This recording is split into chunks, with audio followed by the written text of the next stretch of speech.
Help us break down this mystery. Grab a seat, we guarantee you're in wonderful company, unraveling these mysteries with Mr. and Mrs. E.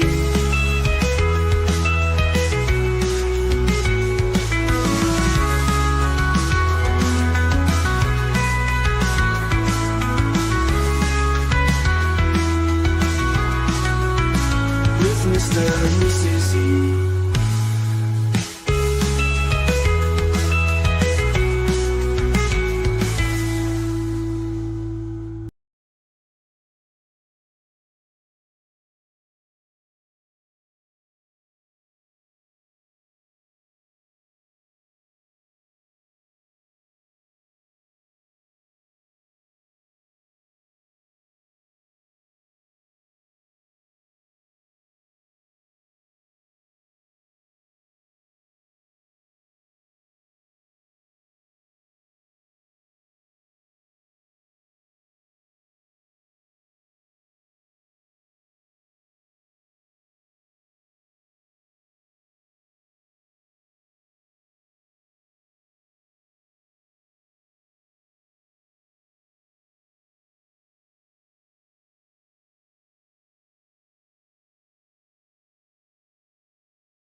Launch sequence activated.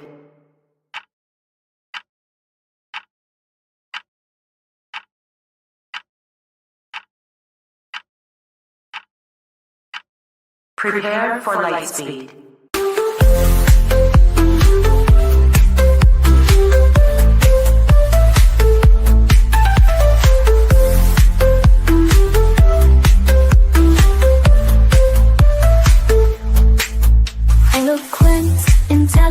Keeping the missing relevant with Mr. E, Mrs. E. Let's not forget the sweet and E, and of course the best Grandy, unraveling these mysteries. Stay a while and share your thoughts. Help us break down this mystery. Grab a seat, we guarantee you're in wonderful company, unraveling these mysteries with Mr. and Mrs. E.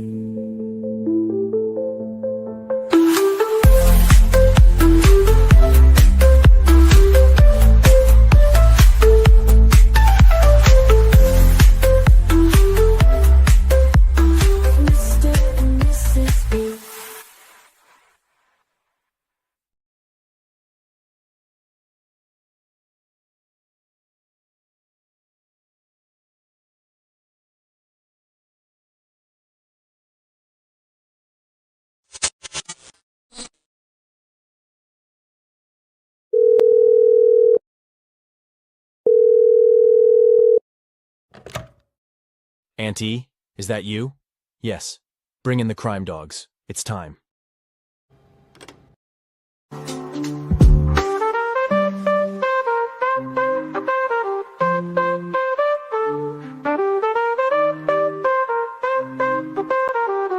Unraveling these mysteries. Stay a while and share your thoughts.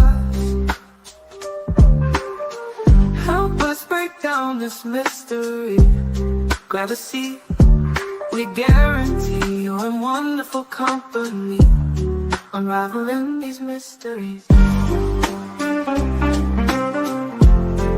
with Mr. and Mrs. E.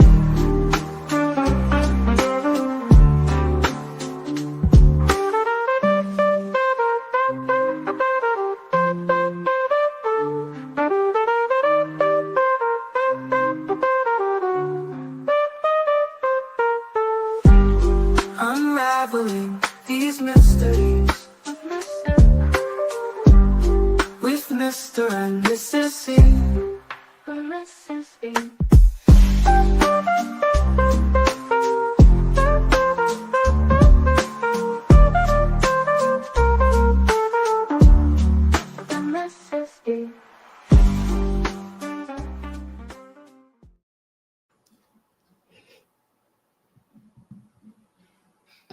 I love the thumbnail, Mrs. E. That does look really good. Well, good afternoon. Welcome to the Mr. E Crimecast. I am Mr. E.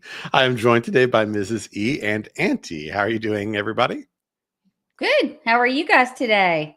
Good, good. We're happy to see everyone here. We're doing great. We started a couple minutes late because Big E had to finish his Lego in here. There was just no way that we were going to be able to do that in the same room because it's there's a lot of conversation going on when he's making a Lego, That's right. lots of outbursts for missing pieces or I need help and things of that nature, so, but he got it done just a couple minutes after 2:00. So we are here. So good to see everybody in the chat, of course. Lots of our wonderful mods. I see Hey Jude and Real Me Too. Panda Bear's mom, good to see you here. Dreaming of Blue Sky. Okay, Dreaming of Blue Skies is here too. Great, good to see you also. Ginger Girl's mom, I think, is also here. Yeah, YouTuber is here also. YouTuber has been around a long time. YouTuber is a member. I know. Detective Mom. That's just a great name. How do you get that name? I don't know. That's a good one. Yeah. You had to be first in line if you're going to be the YouTuber, right? Woohoo! Hey Jude says we are already at 100 likes. Thank you guys. You're the best. Yeah, that's really good. Mm-hmm. So we do appreciate that if you're coming in. If you do help us hit the like button, that helps push us out in the algorithm. For what I understand, helps people maybe new to the Sebastian Rogers case find him and learn about him. I know a lot of us we know this case backward and forward, but there are people every day that are learning about it for the first time and are hopping on a live stream. Mm-hmm. I have a hard time keeping that in mind. So I need to kind of take a moment to probably, when we get started here, just kind of give a little brief description of what this case is, how we got there, and that kind of thing. But we appreciate everybody joining us. Mrs. E, do you have anything before we kind of get into it? I have a few things, but Aunt E, Cece had a question for you. I am messaging her or I'm responding. Why don't you just respond on the screen? Oh, I want to know about these storms. It's really not storming here today. I am in Florida and it's kind of just a little bit of drizzle, but nothing bad right now. She's worried about Saturday.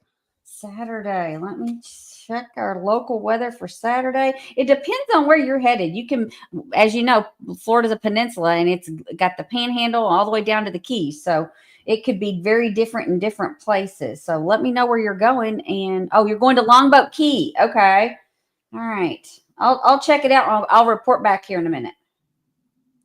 Well, I just had something kind of fun before we get started. I added some new merchandise to the store. If it's okay, I'll share that in just well, they move the stuff around here on StreamYard. Well, FYI, in Longboat Key today, it's sunny, 90 degrees. It feels like 102, and there is no rain in sight there today. So on Saturday, you're only looking at about a 16% chance of rain. So I think it's going to be hit and miss. Florida is raining in 10, 15, 20 minutes, and then it's sunny again. So hopefully you won't have any troubles.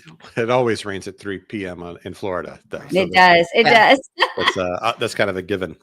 So I added some new Mr. E merchandise. I actually did this one here. This is a mouse pad. I did that for Mr. E so he could order it. I need that. Hey, I need one of those. So we're not hearing that. Yes. And then I did this new coffee mug that says Coffee, Dogs, and True Crime. Oh, that's pretty cute. Yeah. I like that a lot. I may have to get that too. Look at the bag. Oh, cute. It's a little over the shoulder bag. It's adorable. Let me show you. That is cute. Like it would be good to take to, like a vacation-y bag. You did good, Mrs. E. I know. Isn't that cute? I do. And they've got some journals and some shirts with it on there. A hoodie, that kind of fun stuff. Whoops. Yeah. Coffee dry. Yeah. And then, I think you said, I like that. I think you said the wrong word. Would that be a good shirt too? Yeah. Probably. This says basically a detective. I thought that was pretty cute too. And, just some cute little stuff. We also have our Crime Dog merchandise, if you like that. Yeah. And, of course, we have the green hoodie. So, Right. and I'm going to put this in chat. And then, of course, my favorite, this is a case of poor judgment, Mr. E. Yeah. So I just wanted to share some of the new fun stuff. I just been having some fun designing some stuff, and I wanted to share it with you guys. So that's cool. it. I Nothing. may have to get on there and do some ordering. I'm going without glasses. If you noticed, I'm doing without glasses because Middle E, before he left on his trip, he doubled my font or whatever size. So everything looks like kindergartner size letters or something. I probably should do that too, because that would probably help me, and I could not wear my glasses. But I mean, I can't see when I take mine off. All I see is fuzz. So It's a little blurry, but I can see it. mine's fuzzy. Mine is super fuzzy. Everybody's been annoyed with me in the family for wearing the glasses on the show because I think it makes me look like 20 years older than I actually am. So, because they hang on the end of the nose. I'm like, Chuck Schumer or something, with the like mine's fuzzy even if I blow it up. So, and I also set up a new membership so that all the friends can be members. So we have a new lower priced membership. If anybody's interested, you can check that out. And it looks like Hey Jude just gifted one membership. Thank you so much, Hey Jude. Very good. Thank you very much, Hey Jude. someone said, "Can y'all do some doggy wear crime dogs? Can we do some? Oh, a little dog, like a dog shirt." Not on that website, but that's funny that you say that because I was looking to find something like that. And I haven't found a place that will do it yet. I can do bandanas. I could do that. Little but dog sweaters and stuff like yeah, that. I could. I was looking for little that. dog t-shirts. That'd be good. Oh yeah. Thank you so much, Hey Jude. If you've received that gift of membership from Hey Jude, please tell her thank you. We appreciate it so much. We do appreciate that. That helps a ton. We appreciate the support. I saw something funny. Where was it? Oh, Melissa said, once I hit 50, I can't read anything without my readers. We hear you, girl. Yeah. And you, as soon as you go to them, you can't go back. No. Mine was about 45, and I could tell, and I was catching myself doing this. And I was like, why am I doing that at my work computer? And then I put on a pair of readers. I was like, whoa.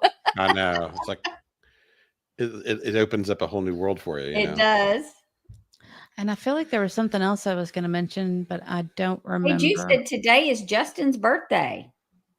Oh, well, happy really? birthday to Clutch. Them pearls. We love Justin, as you guys know. Okay. Cece says, wait till 60. I'm not that far. I'm not that Nina far away. Drew became a member. Yay, Nina. Thank you, Nina Drew. Thank you so much. Welcome. You know what? We haven't heard that song in a long time. Do you mind if I play it? Yeah, go ahead. I love this song. Where is it? I don't have my readers on, as you can tell. I'm looking. Welcome to the dog pound.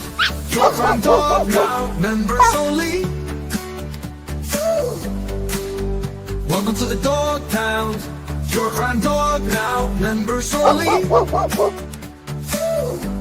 Welcome to the pound. Members only. Bow wow wow wow wow. Doo doo doo doo doo.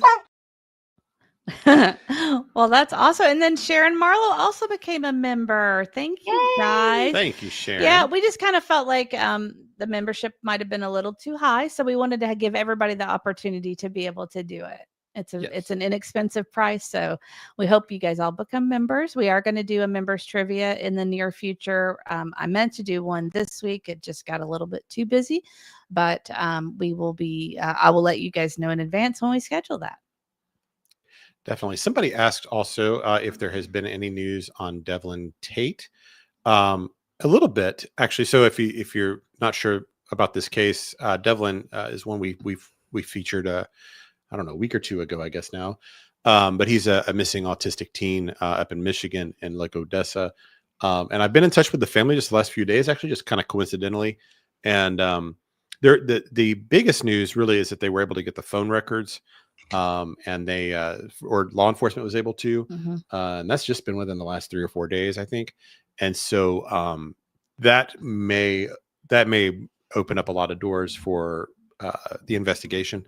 So it's kind of sad it takes 3 months for something like that to happen, because we are almost at the 3-month anniversary for that. And so that's part of why I was getting in touch with the families. We're looking at doing doing a stream next week when he's been gone 3 months and kind of going over some of the new stuff and things that have emerged. I'm kind of learning more and more about Devlin and kind of what that situation was. The more I kind of look at it, the more I sort of think that not within the family, but someone outside of the family, Foul play. of some sort, or it knows what happened to him and is Mhm. involved and why he is no longer at home. So that's and of course they're the grandma and the aunt there. They've been any question I ever have, they respond right away. Super grateful That's for any great. help they can get. And So they are doing that thing on what day is it? yeah, Sunday they're doing. I'd have to look at. I can is look a it up. search. They're it a doing it. search? They're putting up flyers in the community. They're gathering to put up flyers in Yeah. the community. Yeah, because it looks like there's a good chance that because of, and people have actually been coming forward with some more information. They had a little more details we haven't talked about yet. Mhm. But we'll do that when we do our review of the case. But people are coming forward with just little bits of details that are kind of piecing together his day Mhm. that he went missing. More just every little bit of information helps. And so where his path took him was by so many homes and businesses that it is very likely that people have even more information. I think so. Well, good. Yeah. So I think that's a solvable case. And I think we are going to do another live stream pretty soon about him, just kind of go over the details of everything again for everybody. And, talk about, kind of go a little bit deeper than we did before. But in the meantime, we've gotten some more new members. Oh my Yay, goodness. and- I'm so and the happy. This super is sticker? exactly what I wanted, though. I wanted everybody to be able to feel comfortable to do it within their budget. And that makes me very happy. Let's see. Of course, my sweet Nina Drew always sends me a super sticker, and I've got to go look at it. Hold on, it's a different screen. Oh, it's a smiley face with some glasses. I love it. Some Oh, sunglasses. that's cute. And then also Cece sent us a super sticker with an avocado saying, "Hey, you." That's awesome. Thank you so much. Well, thank That's you for that. cute. You guys, I have to describe them because Mr. E can't see the screen where I can't see the stickers. Yeah, he can't see them. And then let me see who all became a member. Hey, let's see. Nina Drew, Sharon Marlowe, and Mama Duke all became a member. Mama Duke's 5160. Mama Dukes. Well, welcome. We are so happy to have you guys. Awesome. Yeah. Thank you so much for I that. won't keep you. You can go ahead and get started, sir. If I That's think okay. of I know I had other things I wanted to say. We got a ton of people here, so I want to kind of get into it, I suppose. Let's go. Yes. But you said there's something else you wanted to say before we get into it? It slips my mind. That's Okay. another problem with being 50. I know. So yeah, Like I always say, I'm sure these things get better with age. they right. I don't know. Aunt Easy, have you started the Methylene Blue yet? I did. I started it. I got it like the next day, and I've been taking it, and I'm not really sure I can tell anything yet. Well, I figured you'd say that, but totally. Well, I mean, just being honest, I take so many supplements. It's hard to tell when something is actually working. Sure. I do seem more clear-headed. I'm able to think of things a little bit easier, but other than that, I'm not really sure what I'm supposed to be getting from it. I definitely feel that way with the Methylene Blue. I feel more clear. I'm one of those, I kind of get the brain fog a little bit. Yeah, me too. And I don't, when I remember to take it, I don't have it. Right. Whatever that is. But we've got a couple of new members here too. So Town Yay! Chat Cafe, thank you very much for that. And also Narita, thank you very much Aw, for well, becoming a welcome, member. guys. I love seeing all that green. That's amazing. Oh, I know what it is. I also changed the milestones because I didn't know what the colors meant on again, you can't see it because it's StreamYard, but when you're looking at it in chat, you cannot tell what level a member is. So for example, right now I can see that the Real Me Too has been a member for 12 months because I did the number 12. I see it. I see the numbers. Oh, I see. I did the number 12 beside her, and YouTuber's been with us for 6 months or more. It's either that date or more. So it's just kind of a easier way to for us to eyeball that stuff. And Suzanne just became a member as well. Thank Awesome. you, Suzanne. That's exactly why I wanted to do this. I wanted to be able to have it for everybody and Okay. make it affordable. Got the membership train going now. Whoop whoop. Um, Well, awesome. Welcome, guys. yes, And I will alert all of you guys. You'll get a message, our members only message on YouTube when we schedule the date for our trivia. So Shauna says, I started taking my methylene blue again because of you guys. Thank you. And yes, I felt something right away with feeling more awake and also feel like I have better circulation oxygen. awesome. And that's something I have noticed. With my rheumatoid arthritis, my feet swell at night. I haven't had as much of that in the last few days. So that's the only thing different that I've been doing. So maybe it's helping with circulation as well. And Methylene Blue is not a sponsor of our. No, it's not. No, we're not affiliates for Methylene It's Blue. got to feel like it though, a little, right? I thought about becoming one. I mean, know. because we talk about it so much. And Good I know question she's- here. Oh, sorry. Go ahead. I'm that's sorry. okay. I jumped in front of you. just curious, are you going to change the membership gifting to? It is at 99 cents. So if you gift memberships, they'll be 99 cents. Yes. So Awesome. yeah. I caught this, but where's Shauna? She said sometimes speak to text sometimes gets it so wrong. Yes. It was saying miscellaneous. Yes. Miscellaneous Blue. Yeah. Yeah. We knew what you meant. Yes, we knew. Rita, we get the I think we got it off of Amazon. Yeah. And you want to get the pharmacy grade. They were doing a special during the Prime stuff. It's still not that expensive though. It's not like a super expensive supplement. So, and I've seen a lot of other people like have the drops as well. That's something else I've seen on different. The problem with the drops though, and this is the main issue this is the reason I went with the pill, is because the drops are supposed to turn your mouth blue.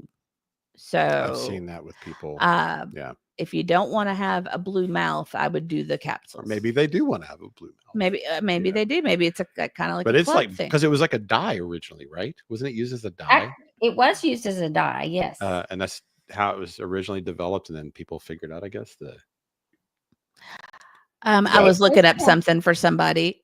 It's supposed to help cognitive vitality, cellular oxygen, mitochondrial energy activations for your brain, and you want to make sure you get one that's pharmacy grade and then high efficiency absorption. You want it to be able to be fully absorbed for your body. Hey, Town Chat Cafe, I just checked and it looks like all gifting is 99 cents. So, and L Kennedy, could you drop the iPhone link in the chat? Sure, I can for do membership. That. That's Absolutely. And I'll type out the name of what we're talking about because somebody said, "What are you talking about?"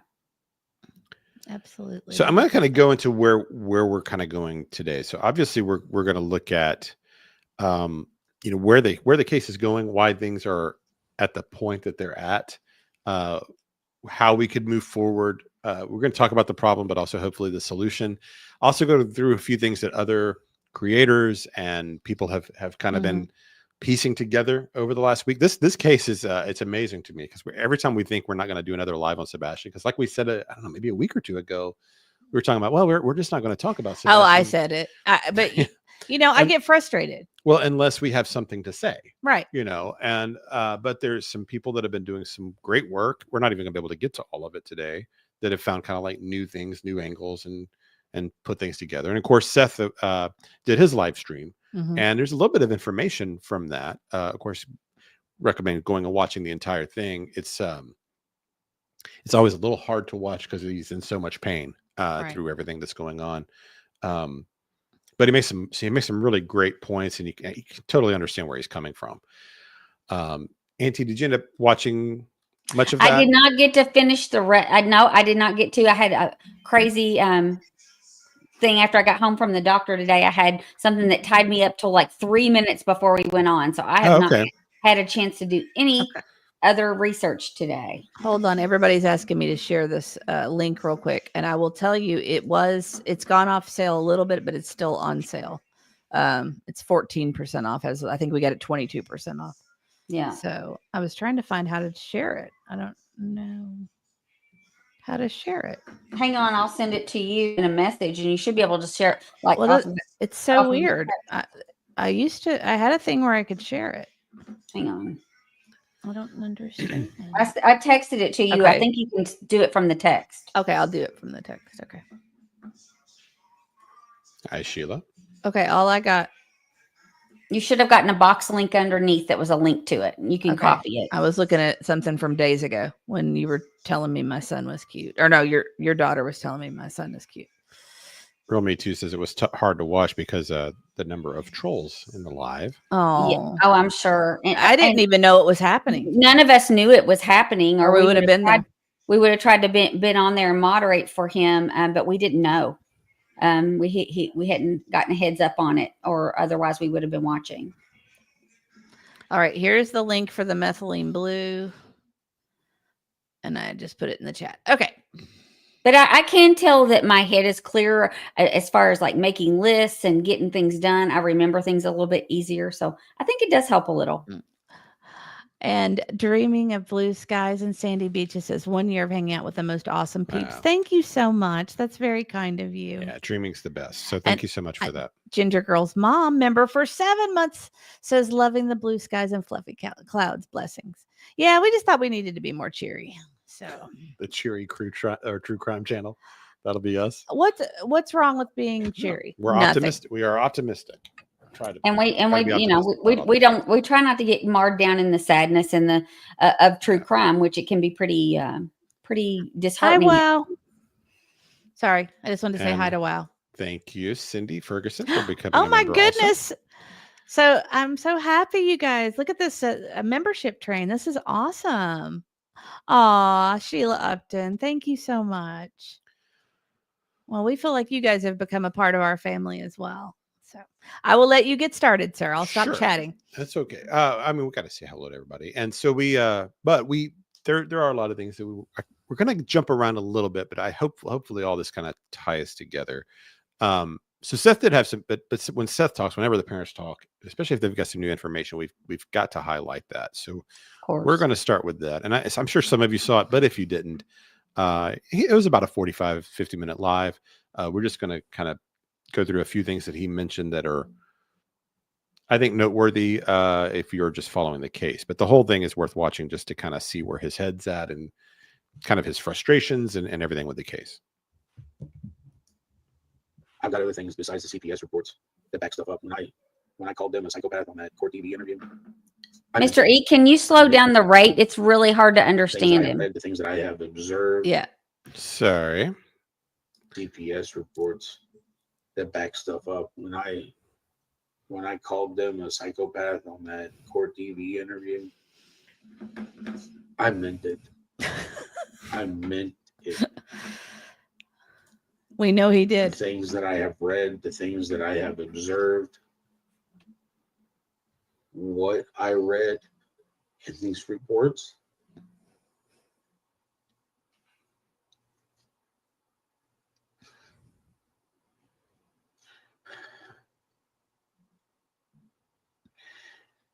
Takes a lot for me not to be extremely mad. Is there a way to turn it up a little? Yes. Do I need to play it again? No, that's okay. It was just a little low for me. I didn't realize it wasn't at the max actually, but I could still hear it. okay. So, essentially what he's getting at there is just that the CPS reports were eye-opening to him. And it was just kind of a reminder to me of what he's dealing with. He's carrying this knowledge around in his head that we don't know. Right. And we know some of it. There's nothing. What do we know? I'm just saying, no, about the CPS reports. No, I'm just saying we know things that we're not allowed to say. Oh yeah, no, I mean within we don't know what's in the CPS reports specifically, other than what Chris has said, and even what Chris has said. Who knows how accurate that is? Well, that was my problem at the beginning. That when Chris and Katie spoke, I just took. I was being naive and thinking anything they were saying was with honesty. Yeah. And so I took that as what do you call it in Star Wars canon? Yeah. Like I took it as story canon. And it wasn't until a few months ago where I kind of thought, I had this realization that you shouldn't take anything, that was said as what actually happened. Right. So So this is Oh, and thank you, Sunset Gazing. Sunset Oh. Gazing gifted 5 memberships. We appreciate you. If you got a I- membership from Sunset Gazing, please tell Sunset Gazing thank you. That's awesome. Thank you so much. but see, we as the public don't know. So we don't know what Seth is, what he knows. Right. Whatever he knows has got him feeling like this. Well, you And can only imagine. It's got to be enough to have him come out multiple times to the house in a year and a half, right? It's got to be a lot. It's got to be pretty bad. And he's carrying that around, and there's no justice for that. And he's gone, and there's nothing he can do about it. And there's really no remedy. I would have a lot of, I think a lot of discussion with an attorney about what I could do to sue social services. Because if they were going out multiple times because of concerns, obviously there was more than meets the eye. And there was more information, obviously, in those reports than what we know. And it was bad enough to upset him this bad. They should have been doing their job. And it looks like to me, someone failed somewhere. Right. And agree. thank you, L. Kennedy, for becoming a member also. So we appreciate that. I wanted to address something Ashley said real quick, if you don't mind. Ashley said there are creators who said they've seen them, but I don't know if that was legal. Well, I don't know if it's illegal for other people to see them or not. I have no idea. I don't know. If you can, as a parent, share them with You absolutely can. You absolutely can share them. But There's I would nothing illegal to see them. Now, if you ascertain them from means, that didn't come directly from the parent, then yes, it could be illegal if they've gotten a view of them through nefarious ways. Right. I mean, that would be possibly illegal, but it's not illegal for a parent to show you a CPS report. Okay. Right. That would seem to make sense. But CPS is warning Seth something about not sharing these. Well, I think he means public. I think they mean Well, publicly. and someone says, but Seth can't he say? I mean, he could say what's in those, but I would say he's been advised by the police and everyone involved not to divulge what's in those reports right now, because it could be pertinent to the case. And I wouldn't want that out there for anyone to know, because you don't want people taking matters into their own hands, reacting rashly to whoever might have been abusing him, or taking that information. And it could be private information specifically about Sebastian that they don't want other people to know. And that's completely within their rights as parents. Sure. There's all kinds of family stuff that's going to be in there. Right. It might actually hurt the investigation. But I would like to also caution, if you have other creators that have seen it, you do not know what to what extent they've seen it. They might have seen a page. They might have seen all of it. But you need to take everything that you hear like that with a grain of salt, because you don't know how the pages might have been manipulated, I guess is a good way to put it.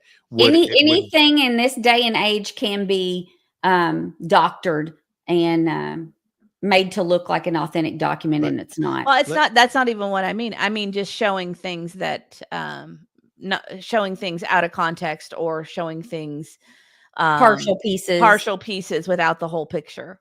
That's all I'm saying. I'm just saying I would just take that with a grain of salt anytime you hear about that stuff. So even if but as a parent, I think what he has to do right now is still protect his child, and that information is not something they want to be publicly known, and rightfully so. It could, as I said, it could hinder the case. And I also wanted to say, L. Kennedy became a member, and she says, "Woohoo! My first membership." Well, thank you so much. We appreciate you. And Arcaholic became a member too. Awesome! This is awesome. I love seeing all this green. You guys are the best. I'm sorry. Go on. I'm in a really great mood today. Can you tell? That one's a good one, Sharon. Yes, Sharon Marlowe says Seth has passed the FA stage and is in the FO stage. That is what I heard, and I agree. That is the tone of it. And we were talking about this actually last time we talked about Sebastian, was if we were him, that I would have had a date in mind, a point at which you guys are going to be investigators and doing the case. But when I feel like this thing's on ice, I'm going lawfare, and I'm suing the pants off everybody. And that's what it kind of sounds like Seth is at that place now, actually. And rightfully so after all this time. But see, I guess what I'm trying to get at with whatever's in these CPS reports, he's carrying all this. What he's read are likely borderline, if not criminal acts against his child. And there's been no justice for that and no consequence for that. And now they're down at Disney World. Hold on. You know what I mean? Don't get me started about that. But I mean, Yeah. that's what's in his head. Right. Is that look, they've won. They've won. My child, whatever this problem was, whatever was happening in the home that had CPS coming out repeatedly, whatever this issue was, you solved it. And there's nothing I can do. I can even release these documents to show the atrocities that have happened to my son. Right. I can't seek justice. I'm told I go to jail if I try to do that. Or I could face legal consequences if I even, mishandle these documents in the wrong way. There's really the system is built in such a way. They say it's to protect the child, but it's also to protect the system from exposing the mistakes they've made. It kind of works both ways. So I think his patience is out, and I'm going to play that here in a minute too. What you were going to say? I was going to address Mama Dukes. She says, I don't understand why the school didn't contact Seth.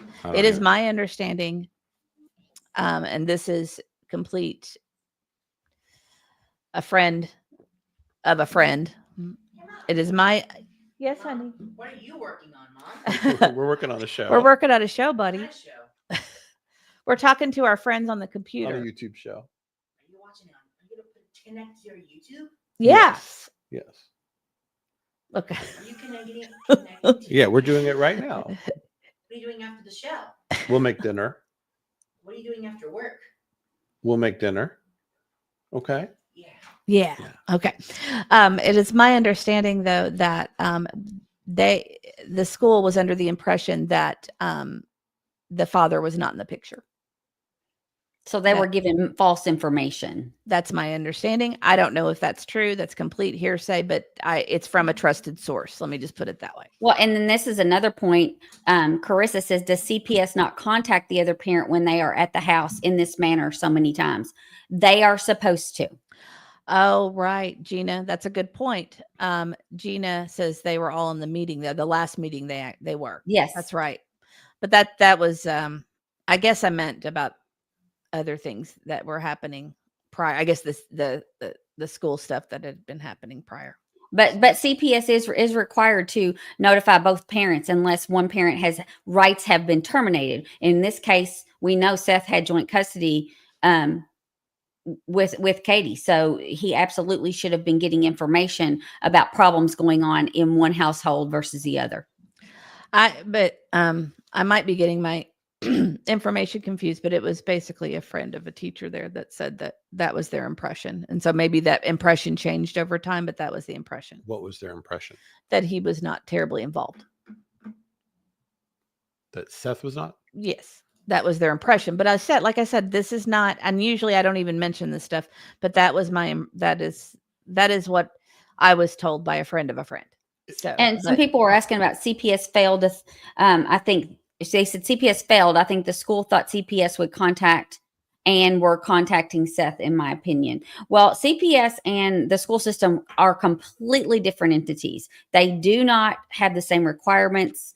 They do not have the same regulations. They're completely different run agencies. So CPS is required to notify parents of what's going on regarding the reports that they receive, the investigations that they do. School is about school. Oh, I have to step away. My baby is calling me from New York. Okay. Oh, okay. Okay. Well, you know what Seth says anyway. So, all right. So I've got a couple of other clips I want to play from Seth here. So let's get into this next one here. This is about a minute. I literally put a letter to them, an email stating that if you hadn't done, and I listed several things, and it's not just on that side, it's on my side. If you haven't tracked these things down for every suspect, then you can't tell me you've done your job. And when I sent that letter to them, they stopped wanting to communicate with me. They want to stop communicating with me, that's fine. But when I'm getting only lies like They called me in on my son's birthday.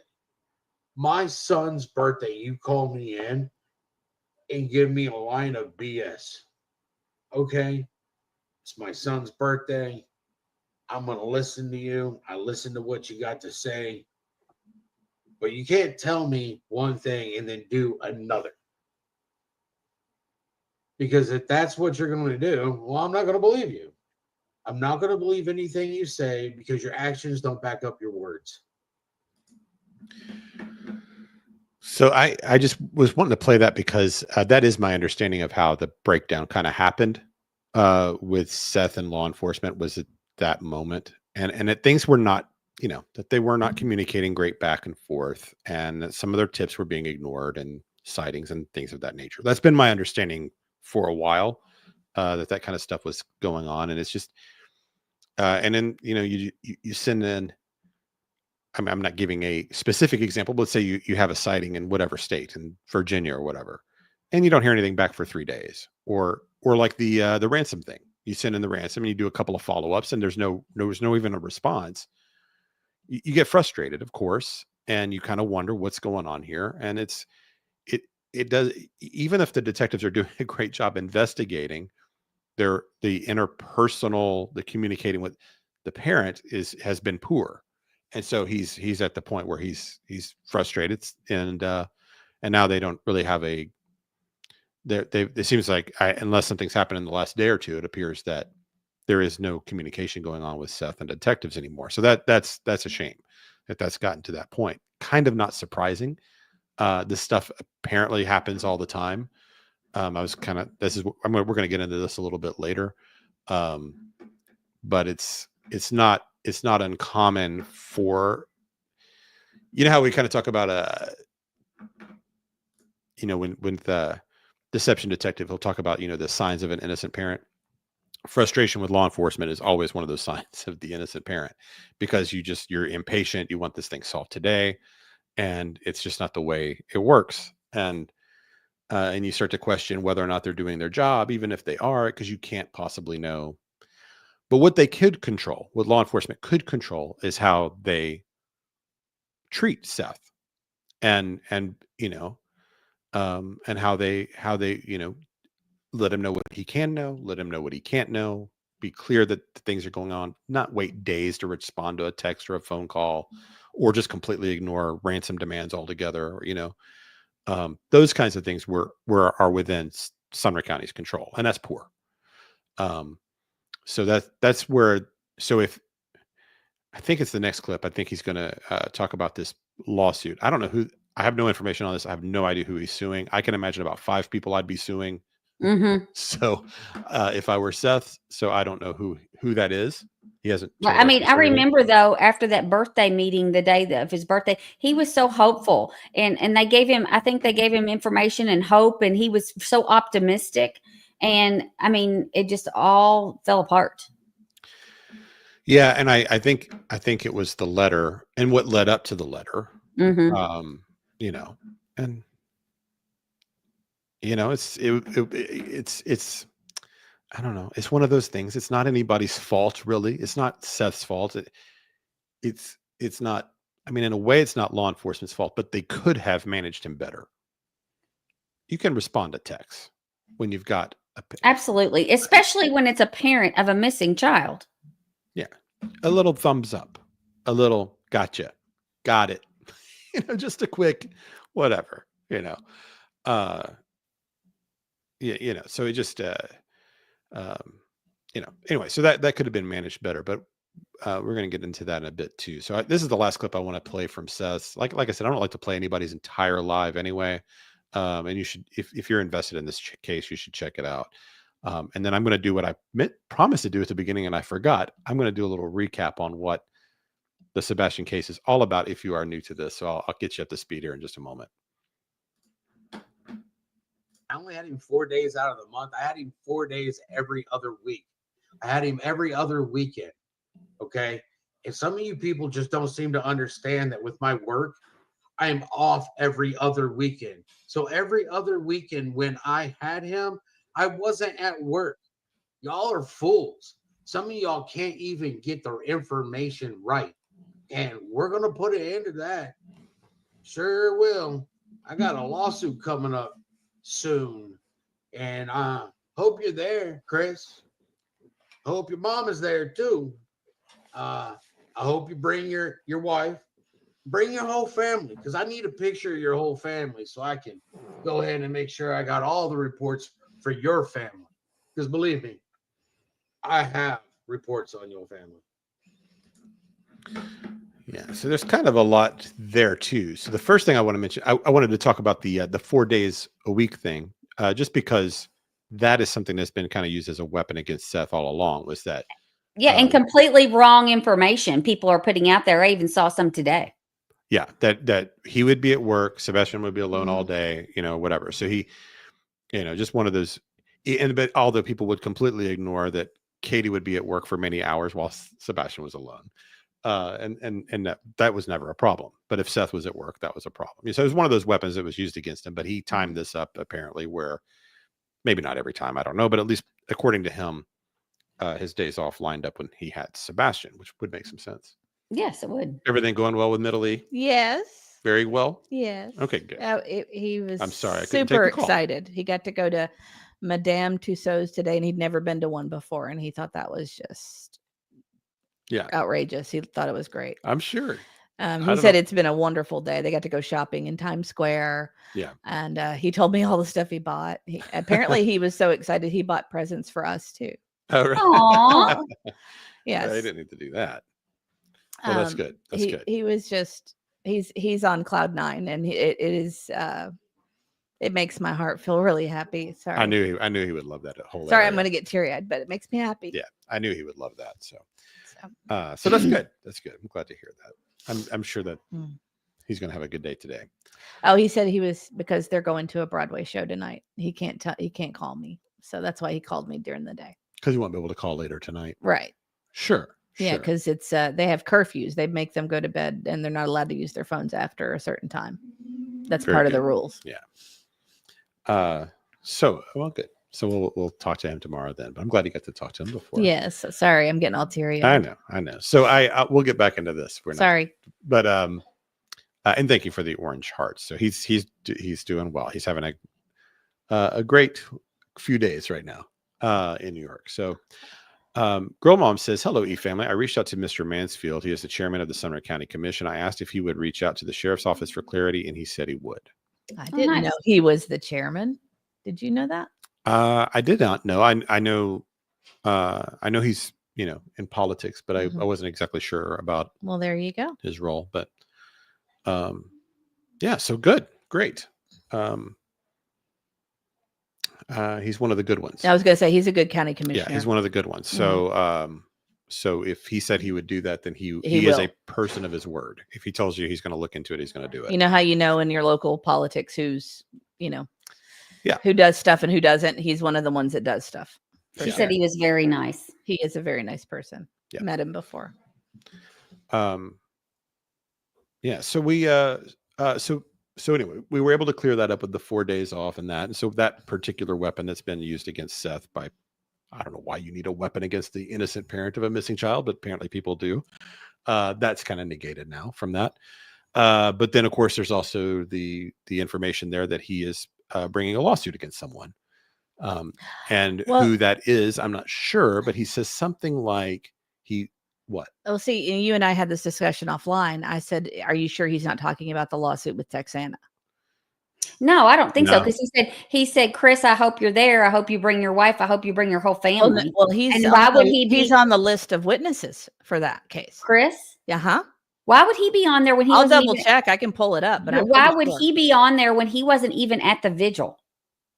Because that lawsuit's ridiculous. Yeah. Oh, I know the lawsuit's ridiculous, but why would they even put Chris as a witness when he wasn't there? There were all kinds of people put there as a witness that weren't there, right? I'm surprised you guys weren't on there. People tried to say we were there at the last one, but we were at we were actually in front of an oncologist at the time that they said we were there. So I can look real quick. I mean, we could play this again, but I think he's acting like he's talking about a new lawsuit. I think it sounds like to me he's implying he has a lawsuit. Yeah, I'm gonna. That's, I mean, you could replay that, but that's what I got out of it. Maybe I misunderstood it. Seth's not in chat for us to ask, but that's the way I took it. Is that okay if I play this one more time? Because I want to make sure I understand this. Yeah. Absolutely.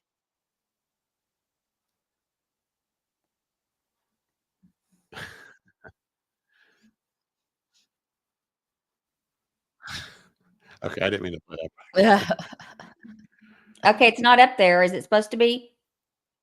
Oh, Can you hear it? No. Every other weekend. Okay. What And have you some of done? people just don't How's seem that? to understand that with my work, I am off every other weekend. So every other weekend when I had him, I wasn't at is that working? Yes, I don't. yes. I was looking Okay. at the court case. work. Yes. Y'all are fools. Some of y'all can't even get their information right. And we're going to put an end to that. Sure will. I got a lawsuit coming up soon. And I hope you're there, Chris. Hope your mom is there too. So what do you think that is? Well, the it looks like the next hearing for that court case is August 6th, and he says it's coming up soon. Yeah, but He said, I've got a lawsuit for you coming up soon. he's the Oh. one being sued here, right? With Texana. Right. Mhm. I think Yeah. he's talking about something new. I think he's talking about something new. He has a trial. It's a trial coming up on August 6th. And it is, let's see. Now he's likely to countersue here. I mean, is that I think that's possible. additional parties include some people, I don't know their names, so I'm not going to say them, but yes, Chris is on here as a witness for something. For a witness for a vigil he wasn't at. I don't know if it's a vigil. I don't know what I thought that's what the suit was over. that's what I thought it was originally too. I'm not sure what it is. Yeah, we haven't looked at this in a while. Well, I don't that you can't. Not Sumner. Real Me Too says, I think it's for Texana. Yes, and I think she would know. So, and that's on August 6th. Well, I don't know that he can bring one until this is resolved, can he? He's not saying. I think he's just saying he's coming to court. I think he just used the words poorly. Okay. Well, maybe that's. I don't know. I don't know. I don't even know how to It's, articulate that. The defendant is Rogers Homestead of Family Values, his nonprofit. That's why it is all related back to the vigil, the first vigil that you all attended, that she sued them to leave. Mhm. because she was asked to leave. She called it terroristic threats or something, I think, right? I don't know, y'all. I don't want to speak on it unless we actually know exactly what she's suing for, because I don't think we should. Okay. I just know that that Seth is the defendant in it. So, but it's This is what Tina says. She says, I think he's being snarky because he's being sued and it's going to backfire on the person who brought the suit. That's a good point. And that could be what he's saying. Yeah, maybe so. Maybe so. So I guess I've kind of forgot about the Texana thing at first, and I was just thinking, I mean, really, that should have been over by now. Anyway, it was like I thought it would get dismissed. yeah, quite and frankly, but I thought it was absolutely ridiculous to start with. it is. It's But- crazy town. I know it started with the vigil when she sued the owners of the bar it was held at. But I don't know what this is about exactly, if that makes sense. And I have asked, and I probably have gotten an answer and have forgotten. So, Real Me Too said it shouldn't have even made it to trial. And that's true. It's kind of unbelievable that it did. And girl mom said, I don't think the judge will be too happy, but we shall see. I don't think so either. I don't know. Is that one of those things we need to go watch? I have to go check it out. It's far away though. I So, don't know. Oh, okay. So another thing I wanted to mention. oh, Pebbles says, I know she added people to her lawsuit. Oh my goodness. I wonder who. Oh, really? Mm-hmm. So this is So I wanted to go to Mob Crew a little bit. I'm not going to play it. Actually, I'm just pulling up the picture to kind of just show what he was talking about. Sure. This is a live he did a few days ago, and he's going through the you remember the pictures that like SF Investigates put out, and then Mm-hmm. someone else leaked pictures that showed the unblurred image, and this is the unblurred Mm-hmm. image here of the back of the Proud Feet home. And so this is kind of where like a lot of the conversation lately with the case has been, is what was going on around 3 a.m. And it is interesting that this light is on in her bedroom at 3 o'clock, right? Mm-hmm. If she goes to bed, why is that light on? Why did SF even leak this picture in the first place is kind of wild. One of the things that Mob Crew goes through here is he's trying to figure out if this camera that we're looking at now, if it came on due to like motion sensor.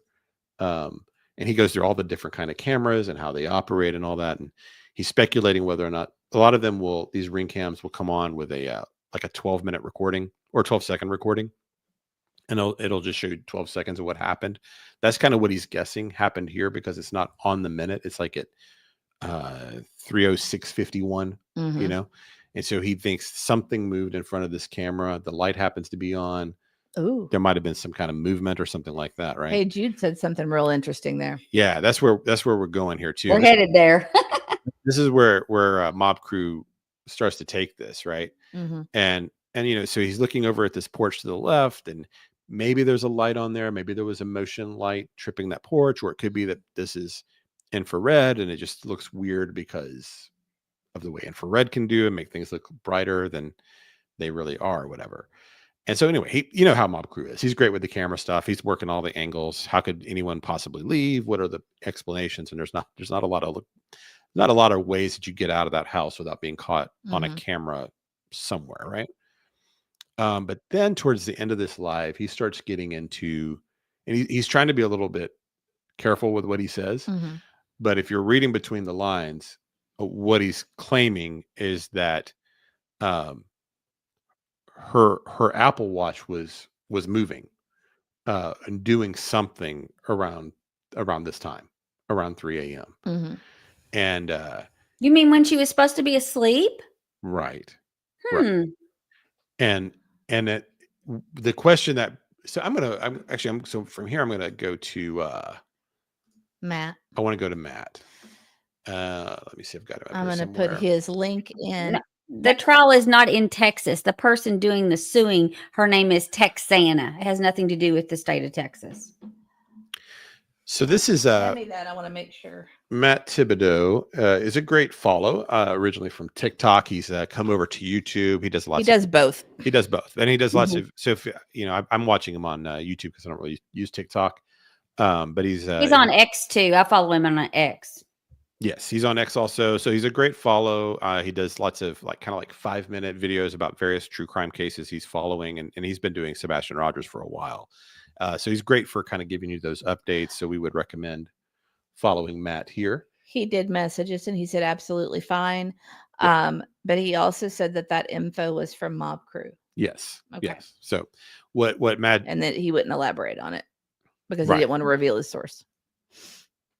Yes. So there seems to be a possibility that there is a source. Now, so this is a possibility that someone is claiming that there was some movement on her watch, something happening around 3 a.m.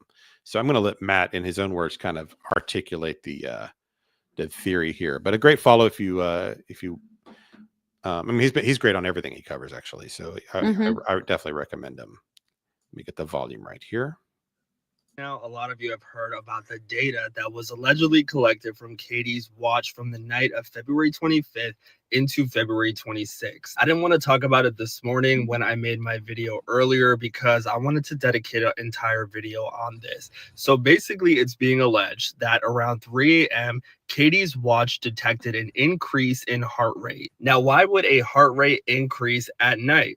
could be due to several different things: stress, anxiety, medications, low blood sugar, sleep disorders like sleep apnea. But what's odd about this, if it's true, is that we have so much that's going on at this specific time. We have that vehicle outside, we have the lights footage, things that seem to point us in the direction that something pertaining to Sebastian's disappearance was going down or could have been going down at this time. Now, my question is, why was Katie's watch still on at 3 o'clock in the morning? Most people who have watches like this take them off before getting into bed, put them on the charger.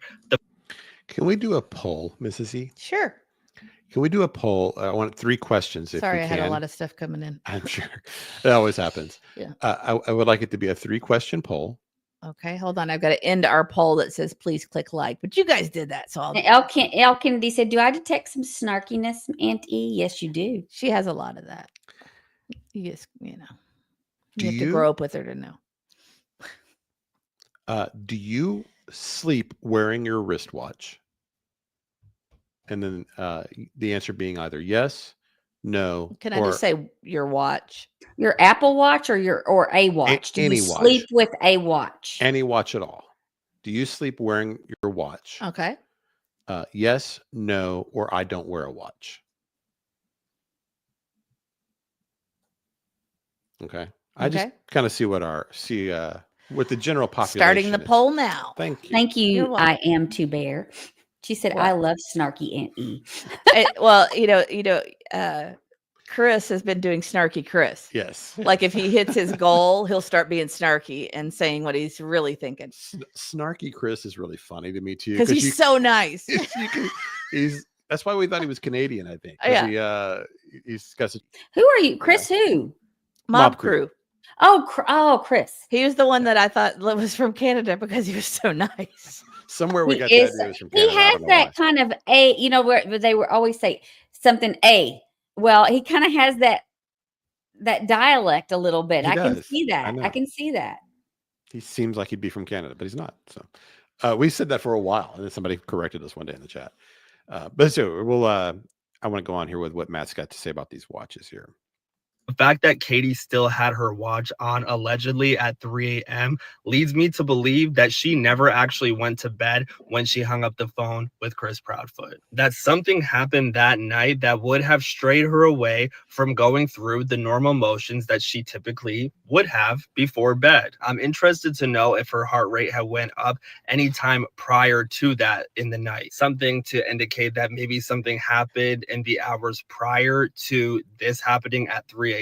And did her watch detect any footsteps that she was making at that specific time at 3 o'clock in the morning? Or was law enforcement able to confirm, like, yeah, her heart rate was up based on the data that they obtained from her watch, but she was likely sleeping at that time. She was laying down and there was no footsteps taken. A lot of questions rise with this because where is the watch? We have not seen the watch since prior to Sebastian going missing. So does this mean that Katie doesn't have her watch and that law enforcement is still in possession of?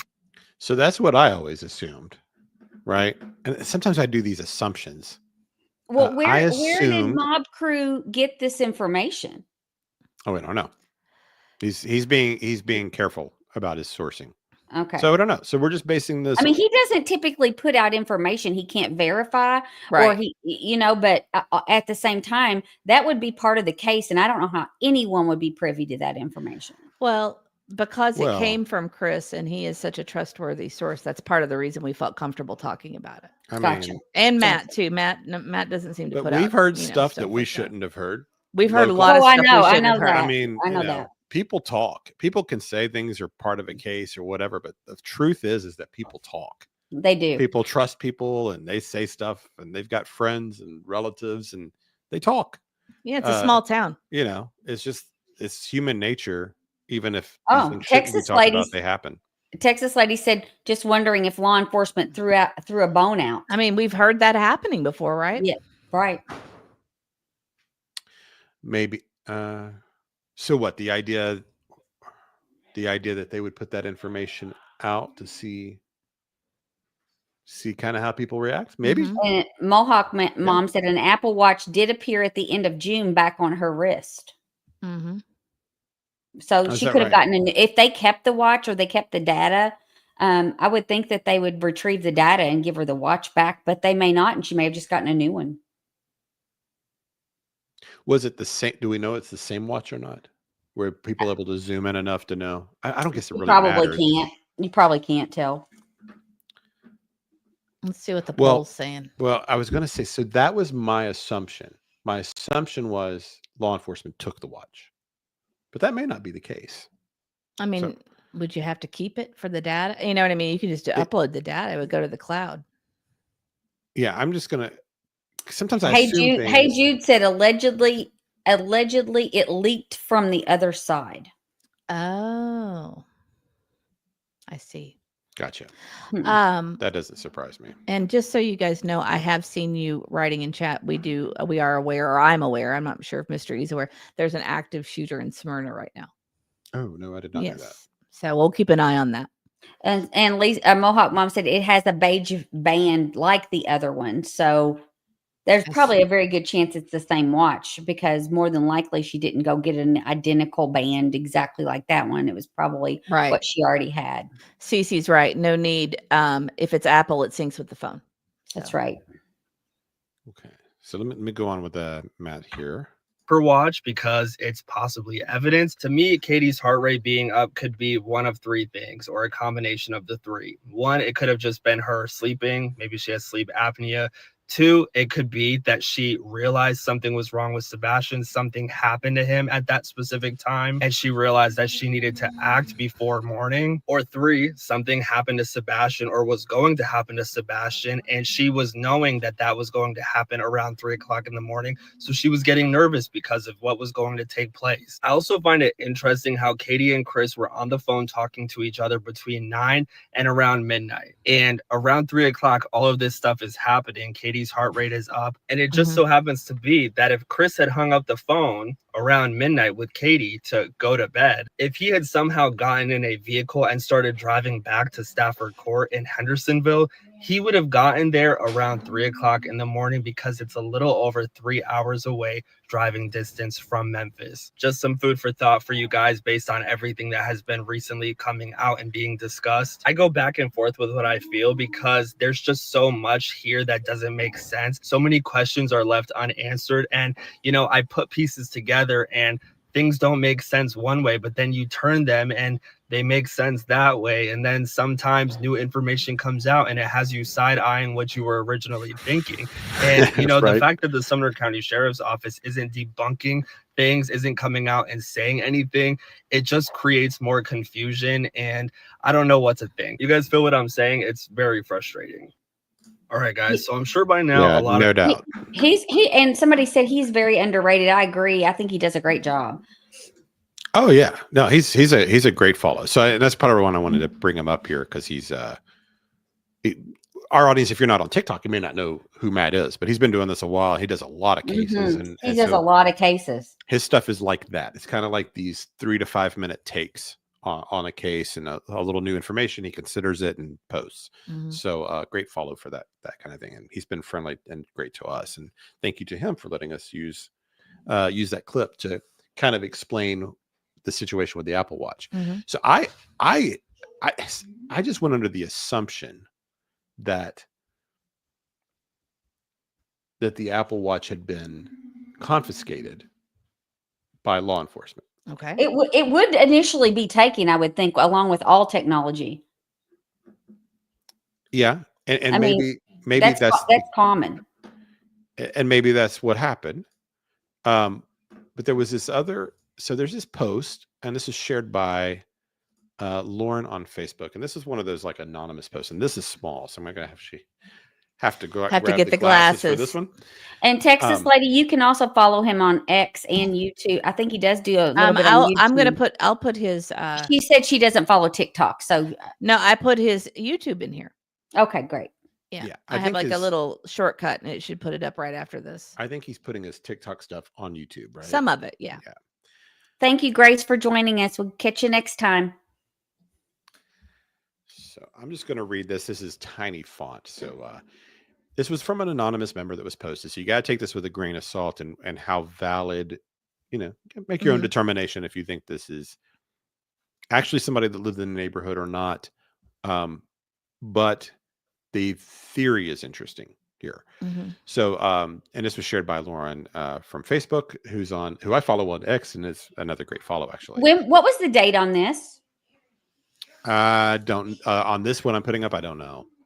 Like, Are is this you- been a week ago, a month ago? Oh no, a long time ago. Long time ago. Within Gotcha. the first month or so of the case, I think. Okay. That's what I was wondering. Yeah. So this says, I live in the neighborhood. I wanted to confirm a couple of things I have seen posted today. One, I received a message on Thursday to watch their houses. There could be Ellie headed to the house. Where my house is located, I cannot see the front of their house, but I have a clear view of the entrance into our neighborhood and into Stafford Court. I also have friends over there that I reached out to. As we all began to watch, I began to notice random SUVs driving up Kellen Lane, turn around in the Devon Court cul-de-sac, go back down Kellen Lane, turning onto Stafford Court, then leave. This happened several times. I noticed at least 5 SUVs doing this over about a 30-minute to an hour time span. It was very odd. I had a feeling something was up. I confirmed with a neighbor that at least 2 of these vehicles were in fact undercover agents. I was told 2 stopped at the house and went in. They are definitely surveilling them and what it feels like the entire neighborhood. I do remember this post happening. I actually It's been remember a it while. too. I now that you're reading it, I remember this discussion. And with anonymous, you never really know, right? But number 2, they say, I can also confirm Chris hooked his camper up to his truck this afternoon and left. Katie, oh, well, now we know what date that happened. That would have been whatever, toward the end of March, right? Whatever day that was. Let's see. So anyway, I can also confirm Chris hooked his camper up to his truck this afternoon and left.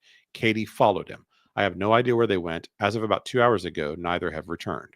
I would also like to add, unless you live here, you have no idea what we've all been through. I don't mean that selfishly, but if you are on the track that the Proudfoots know what happened, you understand why I mean this. And really the rest of that is not relevant. It's just kind of more about kind of what it's like to live in that neighborhood, which of course, we all have some sympathy for what that must have been like, especially those first few months. So let's say this is kind of close to accurate. You said that Katie followed him out That's what this person But said. that sounds like when she left the home when they went on to the first trip away, in Jackson, wherever he was working. Was it in Jackson, Mississippi? Yeah, that's where. Right. I think that's where it's at. I can't remember. No, Jackson. Not Jackson. Not No, they weren't in Jackson. I'm Jackson. thinking of something else. It was in Like just across the border. just across the border in Memphis, Yeah. but I can't remember the name of the city for some reason. It's escaping me. Real Me Too will know. But Everybody, Mohawk Mom, everybody's gonna know. Somebody Same said day when as she the took- Nancy Grace interview. Yep. Yeah, and it says when she took her magnet off the car. Mm-hmm. But anyway, so if they thought, Horn Lake. Thank you, Horn guys. Lake. Yes. their story was they left town because of the threats they were getting, right? Mhm. And that they could go look for Sebastian elsewhere. They could look Because for he him could be anywhere. anywhere and everywhere. Yeah. And Horn Lake, Mississippi, a likely place to go look for Sebastian, right? And then they were on Nancy Grace. They did all that later from the camper and all that stuff. Mhm. Well, that to me was so indicative of a red flag when everyone leaves the home 2 months after a child goes missing, and you have no idea if he might turn. It wasn't 2 months. It was, well, someone thought it was in April. Somebody said it. Remember, it was around April 10th. FBI was at their house while they were gone overnight, and the thought was that that's when they could have done luminol. But it was a while. It wasn't a month. It was a little bit longer than a month. I think it was in April. Okay. That they left? Yeah, that they left when she left the first time, and I can look up the Nancy Grace interview and see if I can find out when it was, because it was right at that around that time. It's on that spreadsheet you have. It was 2 weeks. That's what I thought. I am too bear. 2 weeks after the disappearance? I don't think it was quite 2 weeks. I think it was longer than that, because I think they were home and in the thralls of everything for at least a few weeks. Okay, Lisa says 3 weeks. I'm thinking more like around there too. I think it was around the 3rd week that they were gone. Nancy Grace was March 24th, Jude says. And so they had been gone. Of course, we don't. How many days had they been gone to that point? But 24th would be almost a month. Okay. So but it wouldn't have been that day. Oh, Town Chat Cafe gifted 5 memberships. Yay. Thank you so much. If you've received a gifted membership from Town Chat Cafe, please tell Town Chat Cafe thank you. Thank you, Town Chat Cafe. That's very sweet of you. That's very kind of you. We appreciate you getting the train moving again. So this is kind of where I'm at, my head's going with this, is where I'm kind of getting at with all of this, kind of these little pieces, right? Mm-hmm. If they, I think, because it's just the assumptions that I had. My assumption is the watch is taken because it's evidence, and that's why she's not wearing the watch. My assumption is they left Hendersonville because they couldn't take the scrutiny. People driving by couldn't take that.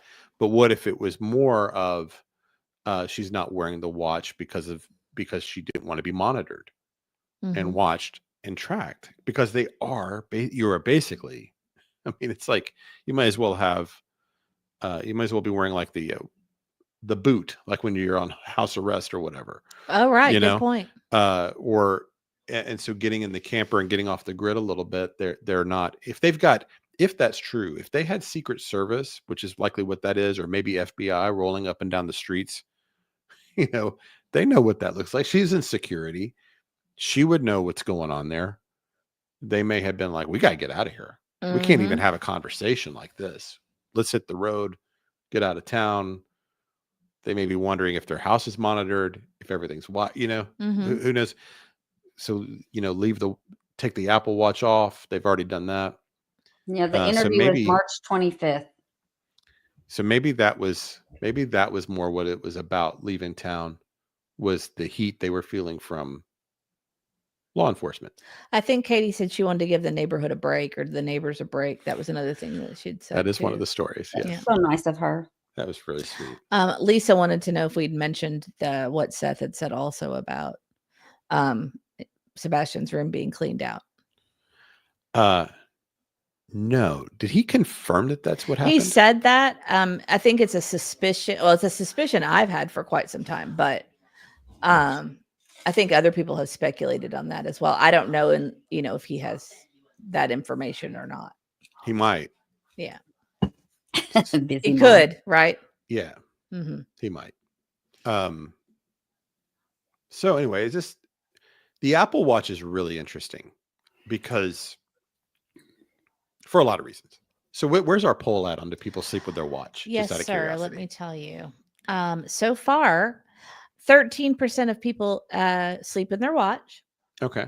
51% do not, and 36% don't wear a watch. All right. And I'm going to go in the don't wear a watch category. Wear a watch to sleep. Man, there's no way I could do that. The only reason that people might do it with an Apple Watch is to get the sleep data.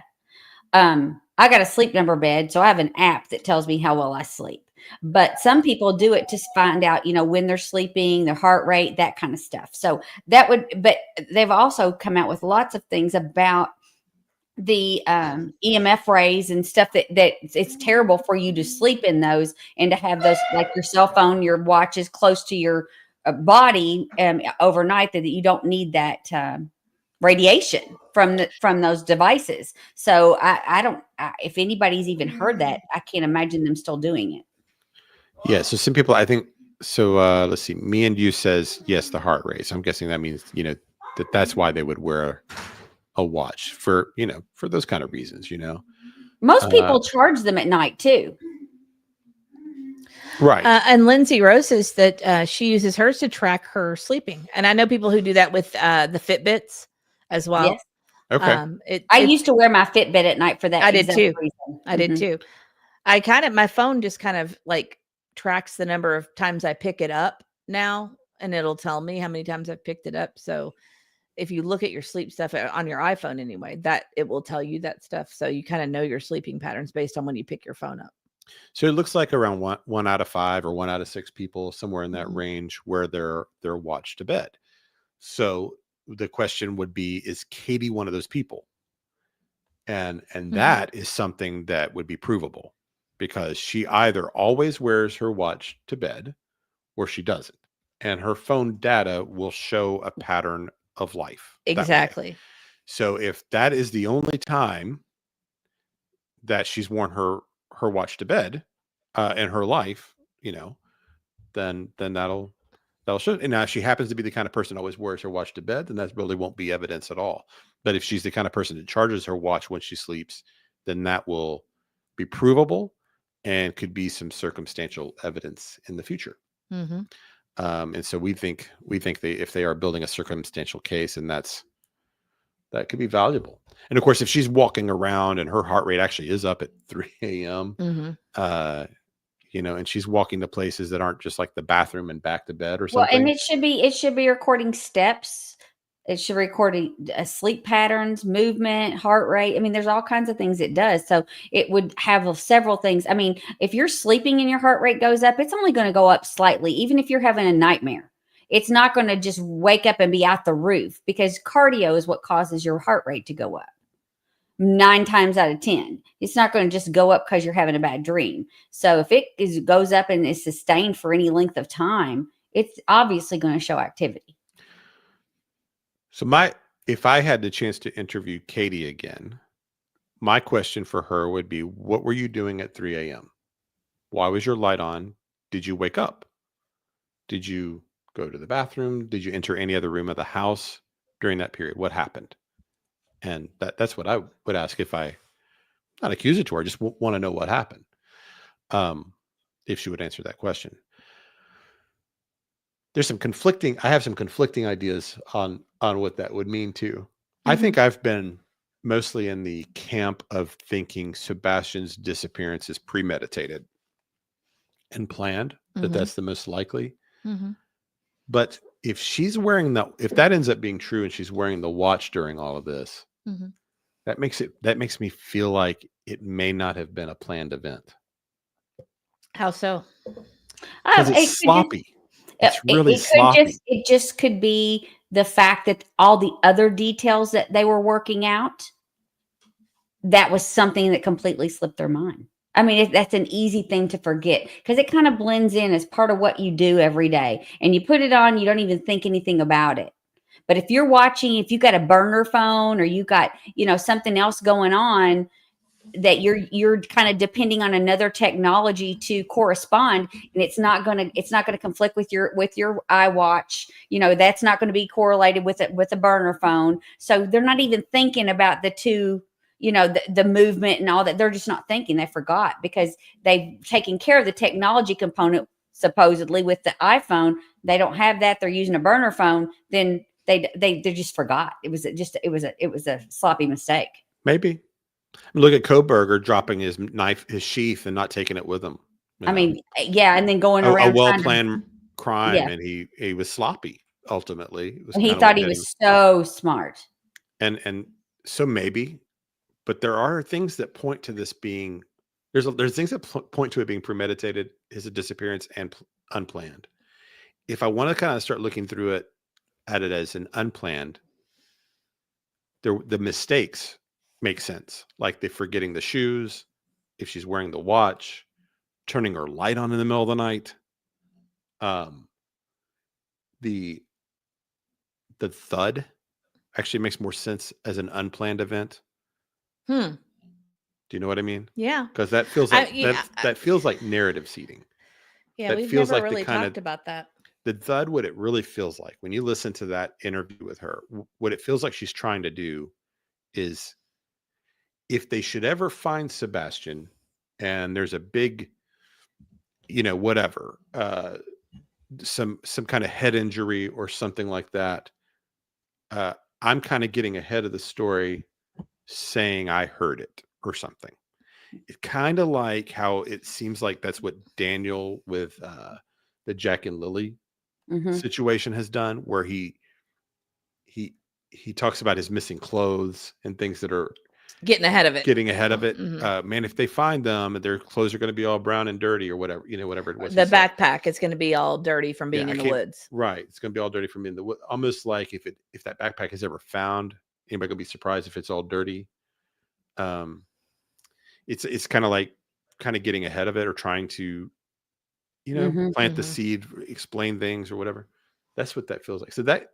But if you want to go in the premeditated, everything leading up to Sebastian disappearing makes sense that it would be a planned event because he was a problem. They were trying to get Faith. They were having all this trouble with CPS. Just the way I look at it, there's no coincidences. I mean, the weekend of fun, all of that led to me a finality of him being with them, and I just feel like there's just too many indicators that could not be a coincidence that these things happened the day before he disappeared. I just don't think so. His favorite place to eat. I mean, just all of that stuff. It all fed into it. You've got CPS reports hanging over their heads. His daughter is supposed to come to be coming. There's there's a court case regarding custody of her. I mean, there's just all these things circling around this child. And then this child just conveniently disappears. It's no coincidence. Chris being out of the house for the whole month. Right. It's not a coincidence. I like what girl mom said too. She said, couldn't even a spontaneous crime be considered as premeditated because the thought has to cross the mind and taking that action? I mean, I guess you could look at it that way. Even though it was spontaneous, it could be premeditated. They might do that with that Brandy Elliott one. Right? Possibly. Because I'm going to bet that she's going to plead that it was, I don't even know what she's going to plead. I can't even believe it's going to court. I can't believe it. No, but, no. I can't, me either. That one really bothers me. I know not many people know about it, but it really bothers me. So if it is, you're right. I mean, see, there's all this stuff that does point to premeditation. I mean, it really does. And we keep coming up with theories and going back around to it, but I always come back to the simple, the obvious. And to me, it was obvious that was pre-planned because of all the things that happened. That wasn't a coincidence.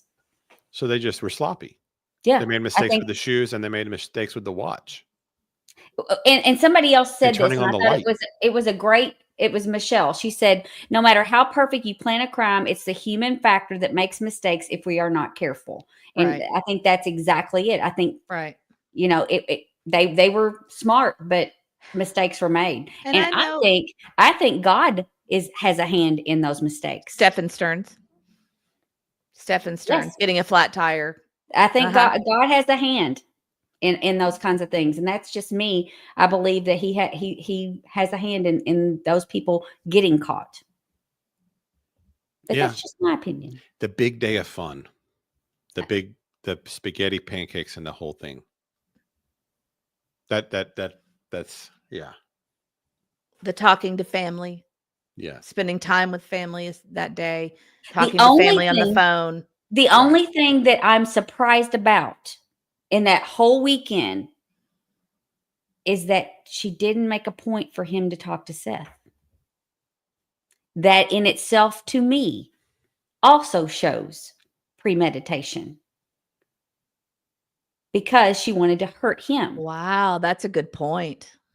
She wanted to hurt him. So what is she going to do? She's going to make sure everything's covered. But the one thing that she doesn't take care of is make sure that he talks to his dad one more time. I think he talked to him Thursday, didn't he?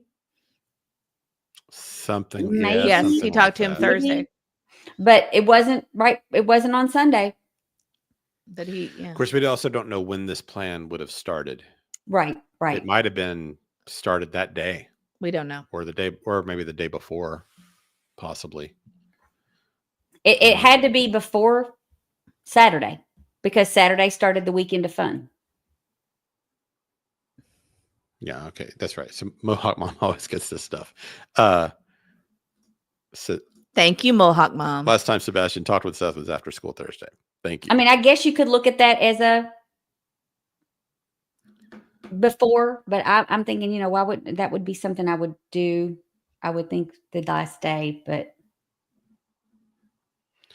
a lot to think about. Yeah, it is. So and you think you would get tired of thinking about it, but I never get tired of trying to think about it. No, I get burned out. I do. Yeah. But it's almost like second nature at this point. It's on my mind all the time. There's like new things that people kind of bring into it, or you know, because the Apple Watch thing is not really something we had talked about or thought about being a factor. But if I want to get into this in a minute too, but the idea of the circumstantial case, actually, let's just go ahead and talk about it. So, you know, the Crystal Rogers case would be a great comparison because there are some similarities between this case and Sebastian in that, you know, obviously we don't know for certain what happened to Sebastian, but whatever it is, we know it's a crime because we know this is a criminal investigation. It's either he's not alive or he is gone somewhere, right? Time out before you Sure. started. Girl mom says, but he normally doesn't talk to Sebastian on weekends. So if he had to call Seth, that could have raised a red flag. Good point. That's a good point. And Hey Jude said he should have acted better, or she should have acted better at the Texas Roadhouse. Well, that's the thing is, at first, can I before you get into the circumstantial stuff? Yeah. One of the things at Texas Roadhouse that really bothered me is that how disinterested she was in the dinner. Yeah. You know, and there, when I first looked at it, I almost thought of Innocence, because people who are not expecting anything to, like if their kid's leaving, however, they're giving their kid their full attention before they go somewhere. Right. Right. So that kind of made me go, okay, so she just acted like, you know, a lot of parents we see going out to eat, not paying a lot of attention to their kid. Sure. Just normal parents, have their head in the phone and not paying attention to their kids. So I thought, okay, well, could that be a sign of innocence? And then you pointed out to me, if you remember, you were like, or was she disassociating herself? I think is what you said to me. Right. When we had a discussion about it. So I don't know. I don't know why I just kind of wanted to say that. Yeah. And Sandra said it took Ellie 10 odd years to put the Rogers case together. That was what I think Mr. E was wanting to talk about a little bit. Yes. Yeah. So it's a circumstantial case. Never have a body, really no proof that her life was taken. In a lot of ways. So whatever theory law enforcement would be working in with Sumner County, I just kind of want to look at how they got there with Crystal Rogers, how it could compare to what could happen with Sebastian, and if it is at all. So you also need to talk about, you know, like our title to the corruption, fear, no evidence stuff too. Yes. Yeah. So we'll get to all that. It's hopefully all good. We're only an hour and a half in. You're good. Tying in here. But so of course, one of the things that we're all frustrated with the case not being solved. And so we're all sit here wondering, is this a situation where, because silence, we just don't know. Is it a situation where there's corruption? That's what Seth claims. That's what a lot of people believe. Is it, did they just bungle it and they've messed up, mishandled evidence, something along those lines, and they can't do it? Are they close to making arrests? Are they building the case? It's on its way. It's just going to take time. We're just not patient. You know, what are the, is it, I mean, 10 years of patience though is crazy for this case too. Well, for the Crystal Rogers. What about red wine? Yeah. Was that took a decade, 7, 8 or 9 years or something, right? Yeah, but that was didn't they ultimately find bones with Dylan? Hunters found them in the woods. Yeah. And so they weren't going to do a no body kind of case, but this one they did.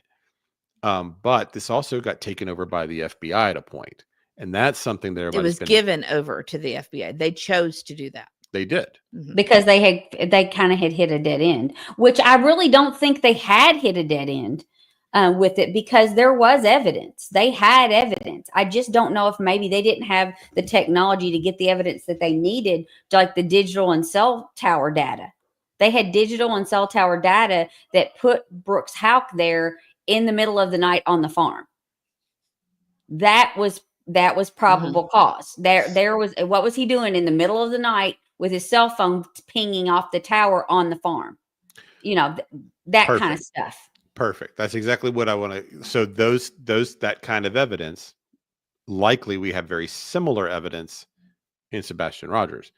We don't know who was in that neighborhood exactly where but I'm pretty sure they know who was where and moving. I mean, these cars and all of this and all that technology in that neighborhood, they know who was going.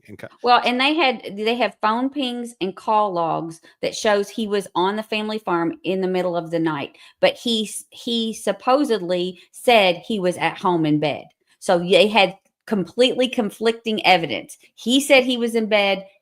They have phone pings and a call log showing he was on the farm at night in the middle of the night. I'm assuming the public did not know any of this until they brought charges. That part. I actually Like- don't think so. I don't think so. Right. I don't think that was ever, fully let out there. Right. So they, even though the local law enforcement trying to build this case, it's similar. It's really similar because in the Crystal Rogers, they have a conspiracy of people. Now 3 of them convicted, likely more to get some charges in this whole thing. I think we've always believed this is at least 3 people, likely more, involved in that have direct knowledge of what happened to Sebastian and probably played some kind of role. It's going to be a case that's going to have to be built off of data like that Apple Watch movement, these cameras, what cars were in that neighborhood, who owned cars similar to that, whatever, all that stuff. But they got to, what year did Crystal disappear? Was it 2015? Yes, Yes. July 3rd, 2015, and her body was found on July 6th, 2015. 3 days later. Oh, her body was found? And no, I'm sorry. No, her no. car, not her body. Her car, her Yeah. car and everything was found on 3 days later. It was with a Right. flat tire. Keys were in there. Cell phone was in there. Purse and everything. It was found on, I think it was on WK Parkway, maybe. Yes. But Was that it took on them WK 5 Parkway? years. It I took think them, so. Yeah. I think so. So five I didn't know it ran that far. I didn't realize that. years. Between Bardstown and Lexington? I thought Bluegrass Parkway. Sorry, Oh, Bluegrass Parkway. Yeah. Okay. Sorry, not WK Parkway. Excuse me. Wait, no. Bluegrass is Bluegrass Parkway. no. Yeah, Bluegrass that's what they is said how on the we used to podcast. go. No, Bluegrass is the one that runs from Elizabethtown to Lexington. Okay. Well, then what's the one that runs from Bowling Green to London or That- Somerset? That's somebody else's name. Okay. I'll think of I it in a thought minute. that was Bluegrass Parkway. Okay. No. Anyway, it doesn't matter. Sorry. But it took them 5 years to reach out to FBI, who were already working with them and helping it, probably in the similar way that they are helping with Sumner. But it took them the 5-year mark to say, we can't do this.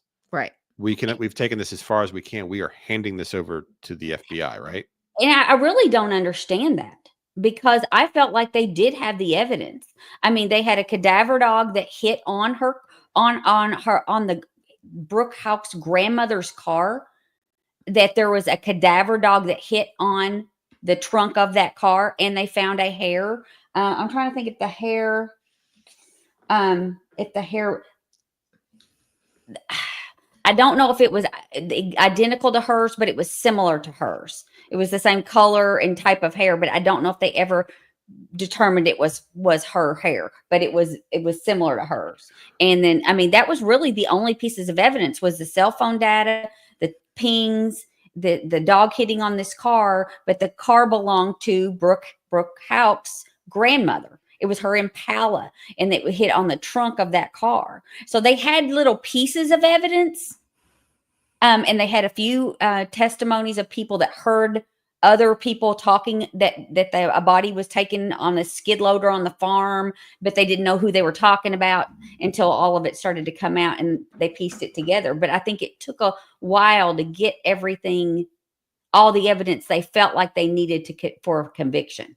When I looked this up, there were 4 kind of main items are the reasons they gave it over.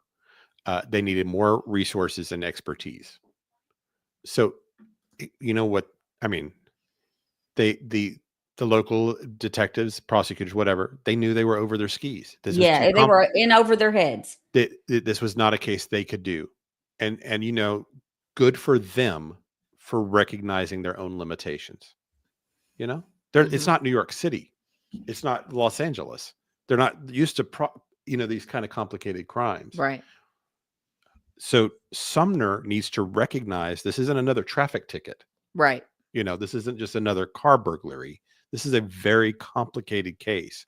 And if you don't have it, you need to hand it over, just like they did successfully with Crystal Rogers, in my opinion. I don't think he hired. Somebody said he hired it done. No, he didn't hire it done. Somebody said Crystal Rogers' case is very different. He hired it done.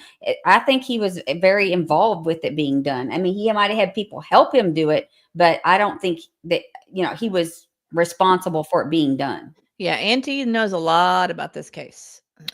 She followed it from the beginning. From the very beginning. I had to even reorient myself to stuff because it had been so long. But yeah, this case I've known a lot about for a long time. Second reason that they handed it over, according to this, is that it was the high profile nature of the case.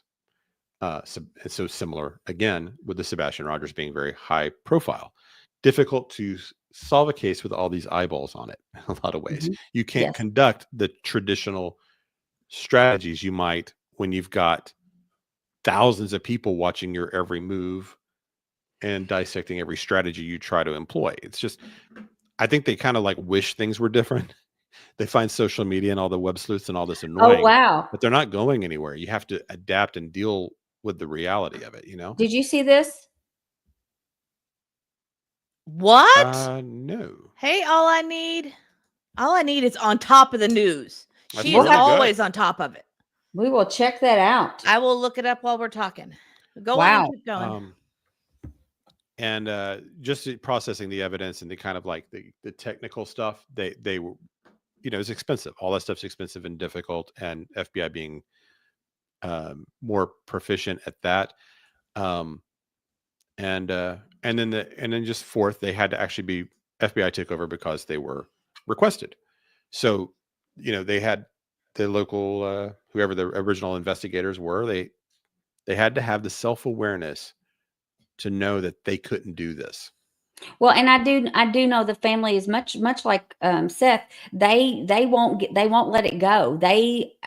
For years they were staying on the police. It was a high profile case, and there were signs in communities all around the state about her being missing. And I do think them keeping it in the forefront of the news, the media still going back to Bardstown, interviewing people, that kind of thing is what kept it in the forefront of people's minds and made them move on to the next, to the FBI to have them take over the case, because they knew it all had to be there. They just couldn't get it all handled on their own. And I'm sure that was hard to hand it over.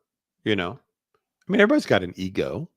Everybody wants to be if you're a detective, you think you can do this, you can solve this. It was probably some things were probably pretty obvious. That these people were responsible. They just couldn't find her, couldn't prove it. They probably kept thinking they were going to find her body and never could. But good for them for eventually recognizing they needed help, and also on the other side of that, funny. The public, I'm guessing, put a lot of pressure too, much like I know law enforcement thinks it's annoying. They find us all annoying. Oh, yes. They hate it. Right. But they have contempt for it. I'm a fan of pressure. Pressure does work, even if when applied to the right people.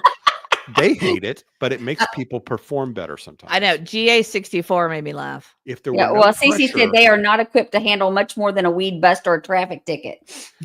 Well, I'm going to look this up real quick with the Hendersonville traffickers. Oh, I guarantee that was part of the nationwide effort and had nothing to do with the Sumner County Sheriff's Office. They've done some big stings before over the years. They have. They actually have a few times. They've broken up a few networks here before. And Lisa said Tommy Ballard was Red Rum too. And I believe that charges are forthcoming for his death, as well as the officer Jason Ellis that was found that was unalived on the Bluegrass Parkway as well. He was shot from an overpass. And I believe it's all going to tie back to this case. Okay, so it was on July 14th, 9 individuals were arrested in a joint human traf operation involving multiple agencies, including TBI, their special unit on human T, and it was actually the Hendersonville Police Department, Oh, wow. Okay. Well, Yeah. that's different than the Sumner County Sheriff's Office. which is It different is. than Sumner County. Yes. Oh, yes. I think this would have been a whole other situation. I do too. If the Proud Feet had lived in the Hendersonville city limits. I think you're right. Way different. For sure. Are you going to talk about that one case, the circumstantial case? I am. I'm just kind of trying to get to this. I don't know if I'm articulating this the way I'm trying to. I guess I just see such similarities here. I hope it doesn't take 5 years. Yeah, I mean, obviously. Well, look at hopefully- Summer Wells.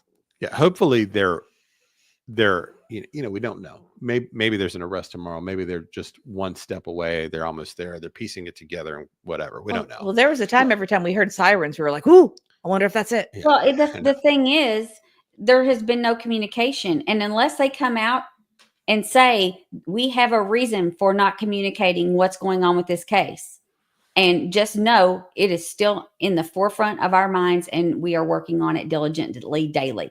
Even if they just came out and said that, it would put people's minds at ease. But they have said nothing forever. What was it, December of last year? And a lot of people were up in arms about last night about Craddock's going in front of the board trying to get a raise. Yes. For the department and everything. So, and we didn't know, we didn't go.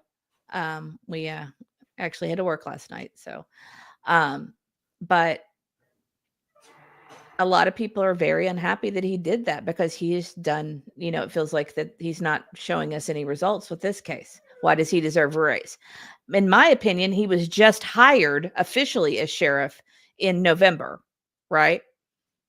Yeah. Yeah. Wow. That's quick. That's to a get quick raise. raise. That's a quick raise. It hasn't And even been a he year was yet. probably being paid what the other, I mean, I'm sure they have a tiered system where every year they get a raise anyway. It's built into their, they have every year of experience, they go up to a different level of pay. Most governmental agencies, state, local, whatever, they have a tiered system like that. So it would kind of make me wonder why he's asking for a raise if he already is going to get a raise annually.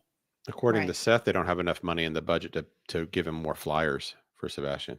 That's ridiculous. But So they're that- asking for raises They're asking for a raise. Mhm.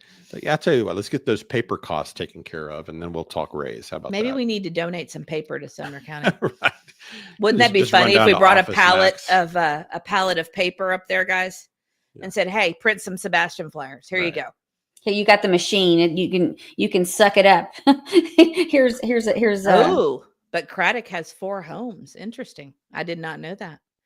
I can't imagine him having 4 homes. Does he? I didn't know that. That's interesting. That I like that, Lisa. Raises are for those that meet or exceed standards. Yeah, I do too. Standards. Agreed. So just in case you're wondering, if you didn't follow the Crystal Rogers, I just kind of want to give you the idea of the evidence they used to put her away and see Not what her kind of- away. or put them away, and see if kind of how this might compare. So according to the list, Sorry. they largely used phone records and cell tower data, That's funny, Roma. tracking too. movements and whereabouts. I They think that is even to track when her phone suspended, like when it was stopped, when it was shut off. They use that evidence as well as the pings and the discussions of other people that were ultimately convicted. Right. So that would be, that would be a big part. There was also some witness testimony, people giving like contradicting initial statements to the police, and things of that nature, and just things that people saw that were unusual throughout. But of course, they didn't have any direct statements about people, watching anything. But there would definitely be contradictory statements. All of those interviews that we've heard, and all of the changing stories, that would all be part of it. And it was even better better for the prosecution in those interrogation rooms, or really early on when they hadn't fine-tuned their story yet. Because now they see all the flaws and mistakes they've made. So they've been able to kind of work that out. That's why I'd love to see that body cam footage. Love to see the interviews in the interview rooms, all of that would be used also. Then whatever physical evidence there was, they found the white Buick. They found hair similar to Crystal's hair, and the cadaver dog hit on the trunk. So that's kind of the physical evidence they had. That's not hardcore evidence. No, it's not. So, you can kind of almost explain away a hair of a family member in your trunk, and a cadaver dog hitting. The dogs are great. They're not perfect. The prosecution built a very, very good case with the circumstantial evidence that they had. And largely what they did is they did the conspiracy theory and explained, their motives, how they did it, and why is what is what this all says. So they, even though they never had a body and really can't prove she's alive or not, but they were able to essentially infer that she is likely not alive, and because of all these people, and they got convictions twice. They did 2 trials, and they got 3 people came back as guilty. So it can be done. It can be done here. And I know that there's kind of, obviously what we're saying isn't, we don't know what investigators know. Investigators know 95% more. We know probably 5% of what investigators know. Sure. As a public. I agree. They know way more. So if that is their working belief, if they have reason to believe, the crime was committed because it's a criminal investigation. We don't know 100% what kind of crime happened. If they believe this is what happened, then it can be done. The Crystal Rogers case is proof that it can be done with similar types of evidence. And I bet they even have better evidence than what they had in Crystal Rogers. I bet they do. Well, the phone forensic data should be better, because that technology has improved over the last 10 years. When they first got this information, for her case, that was, 2015. So you've got to think that in 2025, we have better technology that can capture more data. They've got all those traffic cams too. They've got all that security footage. We've only seen part of it. We haven't seen all the security footage in the Proudfoot neighborhood. And you can't get out of that neighborhood without being caught up with a traffic cam. That's right. So we know they've got them. Whoever it is, however they did it, they've got it. So this thing can be done. There's almost no excuse for this to not get done. Now, if they believe he was obviously alive when he left, then that's a different crime, different type of case. And if you are an investigator for, if you're like the At Nights of the world, or if you're new to the case, you have to treat it like it's a dual investigation still, unless they've got a tip somewhere that it's gone one way or the other.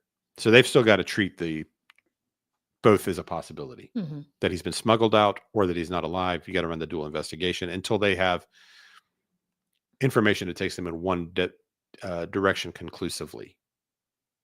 Am I saying that right? So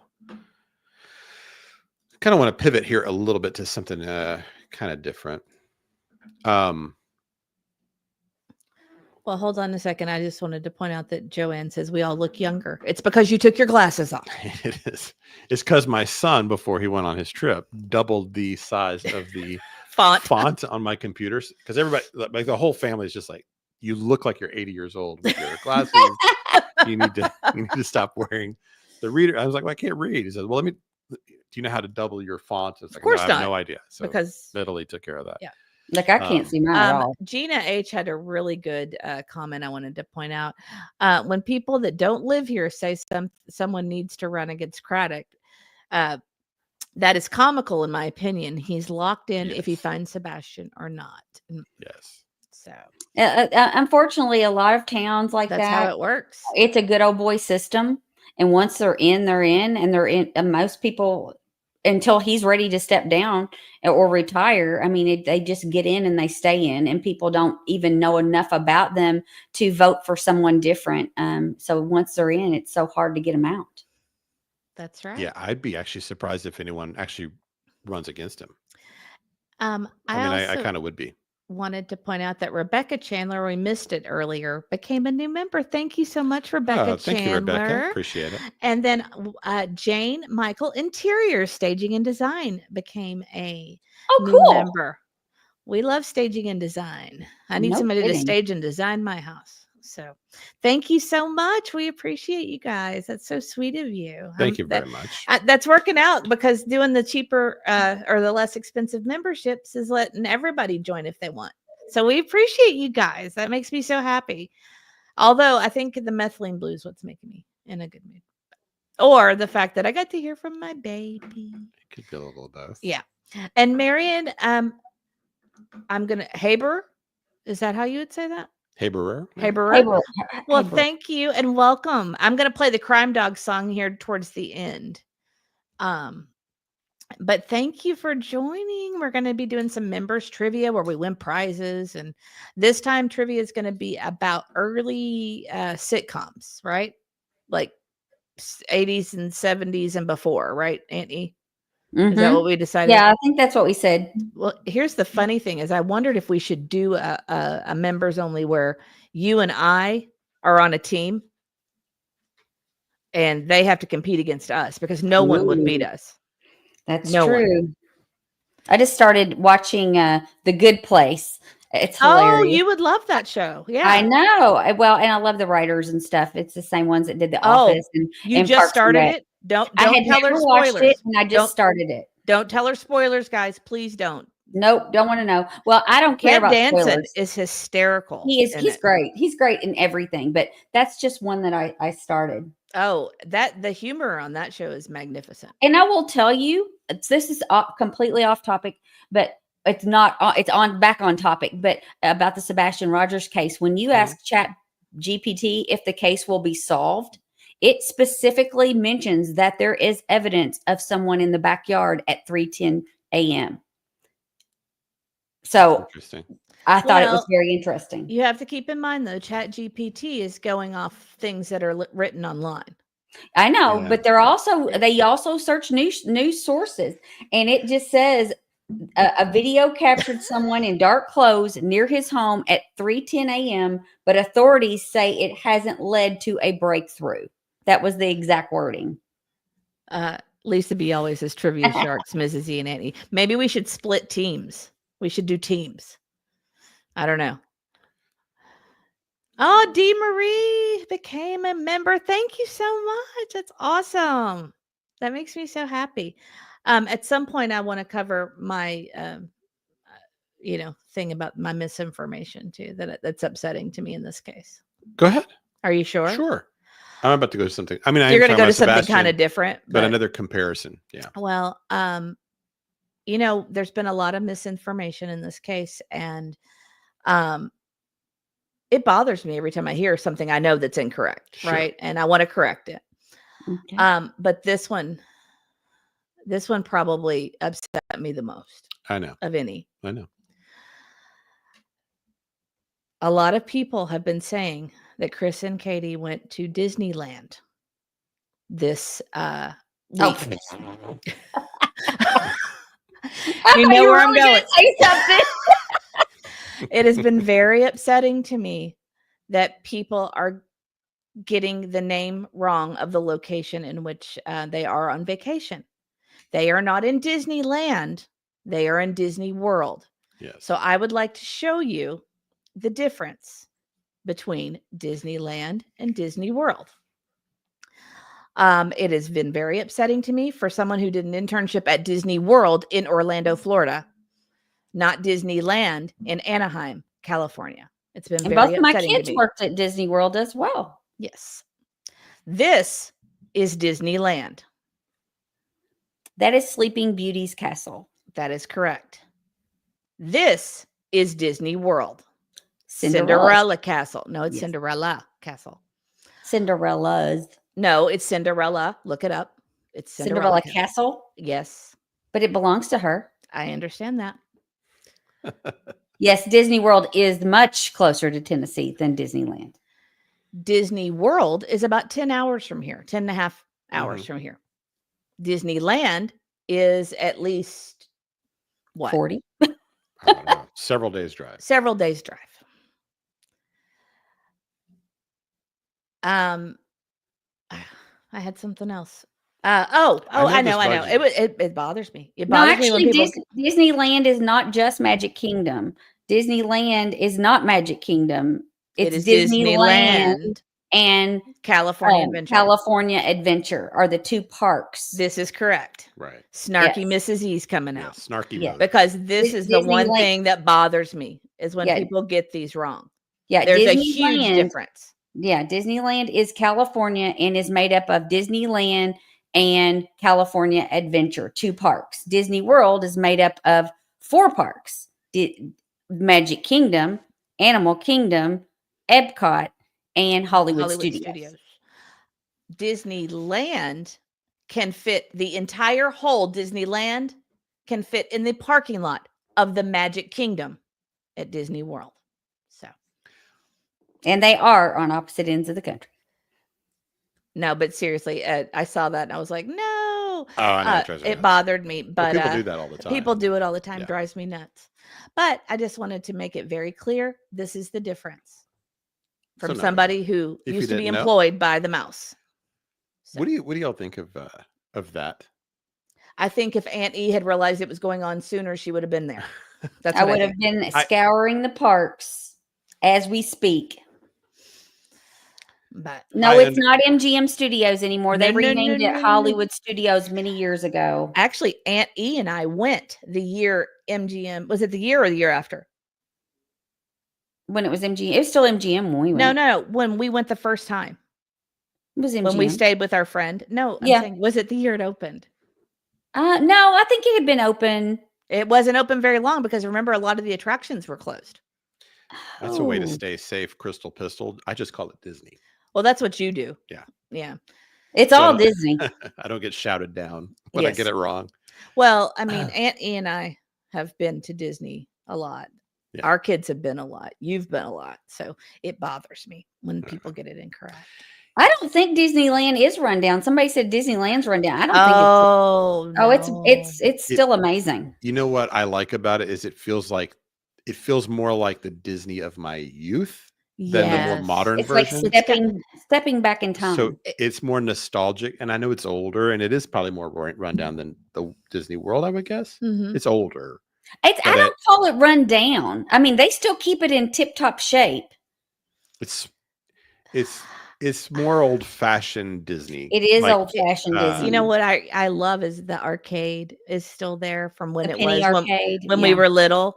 Yeah. And I love that the magic shop's still there from when we were little. I even took Middle E in there and bought a magic trick because I wanted to buy one when I was little there, and my mom wouldn't let me. Right. Granny. Ooh, that would have been a good idea. Wear a Sebastian shirt and walk around the parks.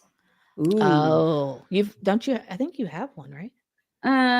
No, I left it at your house. Oh, okay. Same as you. That's a good point. So she says, hope the confidence for the race is because they've worked their buns off.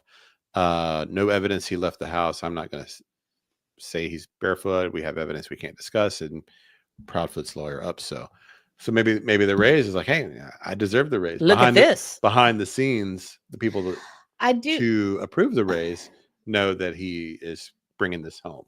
I can. Maybe. I mean, I think that's possible. Something did just jump in my head with that, though. No joke. Is it possible that they have?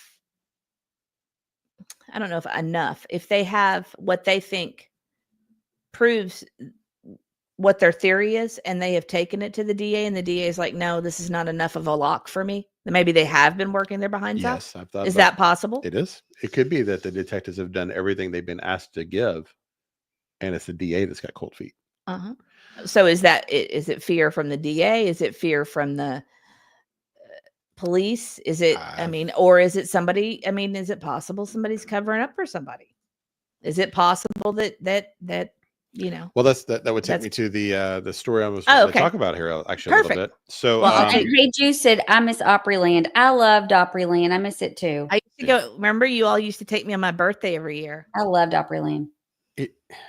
I know. So this is what it is. Dreaming of Blue Skies, Sandy Beaches says, I can't imagine a mom of a missing child could stomach going to Disney World and seeing all the happy families and kids there while their child is missing. I absolutely agree. It is a really it's a really bad look. We actually to talked do about that. this. We actually talked about this earlier about if it were me, you wouldn't be able to keep me quiet. I would be everywhere. I would be bugging every news station all the time. Yeah. I would be out in public. I would be probably standing in front of the police department with a sign for my child every day, reminding them. Wow, what a great idea too. I mean, with a billboard sign, a sandwich board that says, where's my son? Help me find my son. Right. Sumner County Sheriff's Office, we need you. Right. I mean, even if that's all you did. Right. And okay, so let's be realistic here too Okay. about this Disney thing. Okay, so besides the bad look, they're not out there advocating. They're just at Disney World, right? It's a bad look. PR wise, it's a bad look. But also just the realistic part that, so they've got this girl. We believe we know that they're at the center of a criminal investigation for the disappearance of Sebastian. We believe that. We yes. believe. That's we know our this. opinion. We believe it. We very strongly believe this, right? Okay. If that is true, this girl is in their custody in a different state. Oh yeah. Anything could happen. His rage, his history of CPS, being court mandated to take these courses, and she's down there with them, and that's being allowed. How is there not a way that Sumner County can contact New Mexico and say, look, this has got to stay private. But these people are at the heart of a criminal investigation. Right. They do not need to have this child alone in their custody and going out of state and doing these different. Mm-hmm. It's just to be Nina in this situation. I can't imagine having to take my child and hand that child over to someone that has a history of violence. He's got a history. And that's documented. I mean, it's nothing that we're saying allegedly. He has a documented history of violence. Right. At least the 2 in New Mexico, at least the 3 he's admitted to in Sumner County, and 2 extra if you believe Seth over Chris, right? Right. And just the fact that under his watch, a child's already disappeared from his home. Correct. He can't keep up with his one child he had responsibility for keeping. So you're going to give him another one, let him travel. Man, it's not. I don't know. That's bad. And Kelsey says, imagine how it looks from Sebastian's perspective, And right. Who my understanding, he never went to Disney World, right? Right. I believe the BSs took all their other grandkids except for him. Right. Yeah. Yeah. And Kelsey says, I know it's crazy. I think it has a lot to do with custody agreements. They're so strict. And it could be, it could be a situation where, it was agreed to that, who knows? We don't know. I know. I'm just saying, looking at it from the outside with this situation, this does not feel like a safe situation for that child. Mm-hmm. It does not feel like the way. It just feels like another failure of our system. We've already failed Sebastian. Well, do we know that Nina's tried to go back that she's gone back to court to try to keep him from being able to have any? We don't know that she hasn't tried that, or that she has the means to go back to court to try to get custody taken away from him. Mm-hmm. He has supervised visitation, or he did have supervised visitation, and then they went back to court, and he can see her and have her during his visitation time. Yeah, and everybody's pointing out about how he lied on that affidavit saying he was cleared when they haven't cleared anyone. That's correct. So he can go in there, he can lie to the judge. So there's just See, why is there not? Why wouldn't That's- someone report that and say he has lied on this affidavit, and here's how we know? I would say that Nina, I mean, probably has done that. I'm It just, I mean, But if she has, then why did Child Protective? Why would the judge not say, well, you lied on this form, so therefore your rights are terminated until XYZ, whenever. right. so I was reading where was I hearing this? I was reading about CPS or something. And they were like, if you've got a little money, you just get the benefit of the doubt when they come out to the house. I've heard that. You come out to somebody that doesn't have any money, you're more likely to get. You go out to somebody's CPS goes out to a wealthy neighborhood, they just get the benefit of the doubt. Well, It's just the bias you have, and so it is a bias. Maybe that all of that stuff's a factor.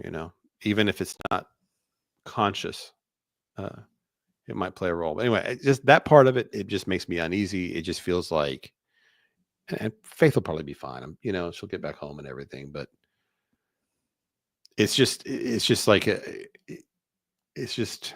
I know what you're saying. It just shouldn't be this way. Mhm. And actually, Rosebud made a good point. Are you on that screen? Sebastian isn't and never was considered a proudfoot. These folks, in my opinion, are the worst kind when it comes to an outsider, and then the extra that he was autistic. Yep. It is hard not to think of the wicked stepmother kind of stories with Disney too, actually. Yeah. Except stepfather. Because it's similar. It's similar. He's kind of second-class citizen in the home. And where is Summer and Sebastian? 1-800-TBI-FINE says CPS is not allowed to not supposed to allow any children in any home that has had multiple CPS reports of abuse. I did not know that. Like I that's would think if that's the case, I would think Nina would be up enough with the case that she could ask Seth for a legal document saying that there were X amount of reports, and that information could easily be transferred to that court system. So if she hasn't done that, I would think that she would do that if she's afraid for her child. Oh, look at Nina Drew. She sent me another super sticker, and this one's a winky face. I appreciate you, Nina Drew. Thank you. They always make me smile. Yes, thank you so much, Nina. Do you mind to share the screen and all the that I had up there earlier? Or I guess I can do this it. one? Can I? Yeah. That one. So I want to compare this just because this made me think of the Sebastian situation too. This is you probably know this story. I had not heard this one before, but this was the killer clown. Have you ever heard this story? Well, Auntie, do from know this you, one because we talked about it before. about this woman. I think we talked about it, but I don't know a whole lot about it. No. All right, so let me make sure I get the names correct. But this lady Marlene Warren, she was her husband Warren. Well, this is the victim. Oh, was Marlene Warren, and her marriage was kind of not doing great. Her husband started cheating on her with this younger woman at work, Sheila Keene, who later became Warren. And anyway, so one day Marlene opens her door and there's someone dressed as a clown, like a full makeup clown outfit, holding balloons, and shoots her right there in her doorway and kills her, and flees. And so this case goes cold for years, and even though they had a ton of evidence against this woman, they found the car. She couldn't provide an alibi. She couldn't remember exactly where she was. She said she was like a repo. They were like in the repo business. She couldn't remember which neighborhood she was in. Very vague, right? They find the car they find 3 days later. In the car, they find the orange hair, like the fabric that would have been used in the clown wig. They find that same fiber of the clown wig in her apartment later. mm-hmm. They find that same clown hair wrapped up in the balloons, like in the ribbon. They have witnesses seeing this woman at a store a couple of days earlier purchasing the clown outfit, right? And they can't bring charges.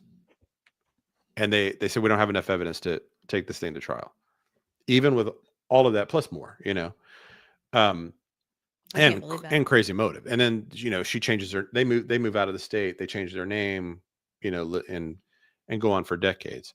Eventually there was also a hair similar to hers, but back then they didn't have the technology to test it like they could today. So eventually a cold case unit picks up this old file and they say, well, you know what, why don't we send this hair follicle off and try it? And comes back, it matches the victim. They're able to go to trial. Well, actually, they don't go to trial. They arrest her. She sits in jail during for COVID for like 6 years, basically. Everything takes forever because of that.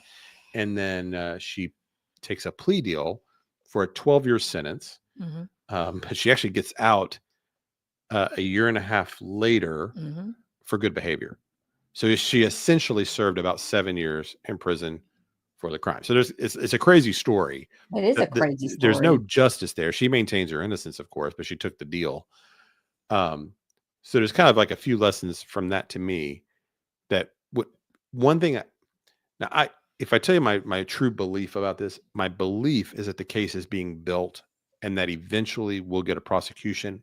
I'm just impatient and I want it now. But if I had to put my money on it, I think it's not a corruption issue. I think it's being built. I think one day we'll have an arrest. It just might be one of these cases that takes years. That's my gut feeling, my belief, but I could be wrong. It could be, and sometimes I get kind of frustrated with this case and I think, come on, are you just cowards? Are you like the people in this case where you had all these, you had the clown wig hair, fabric, whatever you want to call that, the little fibers, wig fibers in the apartment, in the car, in the balloons, and a hair, and witnesses seeing you buy a clown outfit, and you were too scared to pull the trigger and actually arrest this woman. You let her live another, free for 30 years. That's crazy. Because you were too scared to take her to trial when you knew you had enough. That was enough. That should have been enough to bring plus there's other stuff, but all that. So I wonder, there's a part of me that wonders, is that the case with Sumner, where it's like, you've got the Apple Watch, you've got the surveillance video in the back, the movements of these people, the phone calls, who called who when, you've got all the conflicting statements, you've got God knows what happened in the interrogation room and the body cam, whatever testing happened in the house. They've got a ton that we don't know. And are you just scared? Are you just needing this thing in a perfect little bow to actually make an arrest? I wonder that, and I don't know. It could be that way, but I hope it's not like this, where they had enough. Because and what they probably told the family and the people that loved Marlene was, well, you got to trust the process. Law enforcement's doing everything they can, well, maybe not. You don't, because we don't know. We don't know if it's cowardice or they're building a case, and there's no way for us to know. But this is one of those. It's frustrating to see this in hindsight. There was another one. I started a new poll, by the way. Oh yeah. Yes, I did. It says, "What do you think the holdup is in the Sebastian case?" And corruption, fear, or lack of evidence. So far, corruption's winning.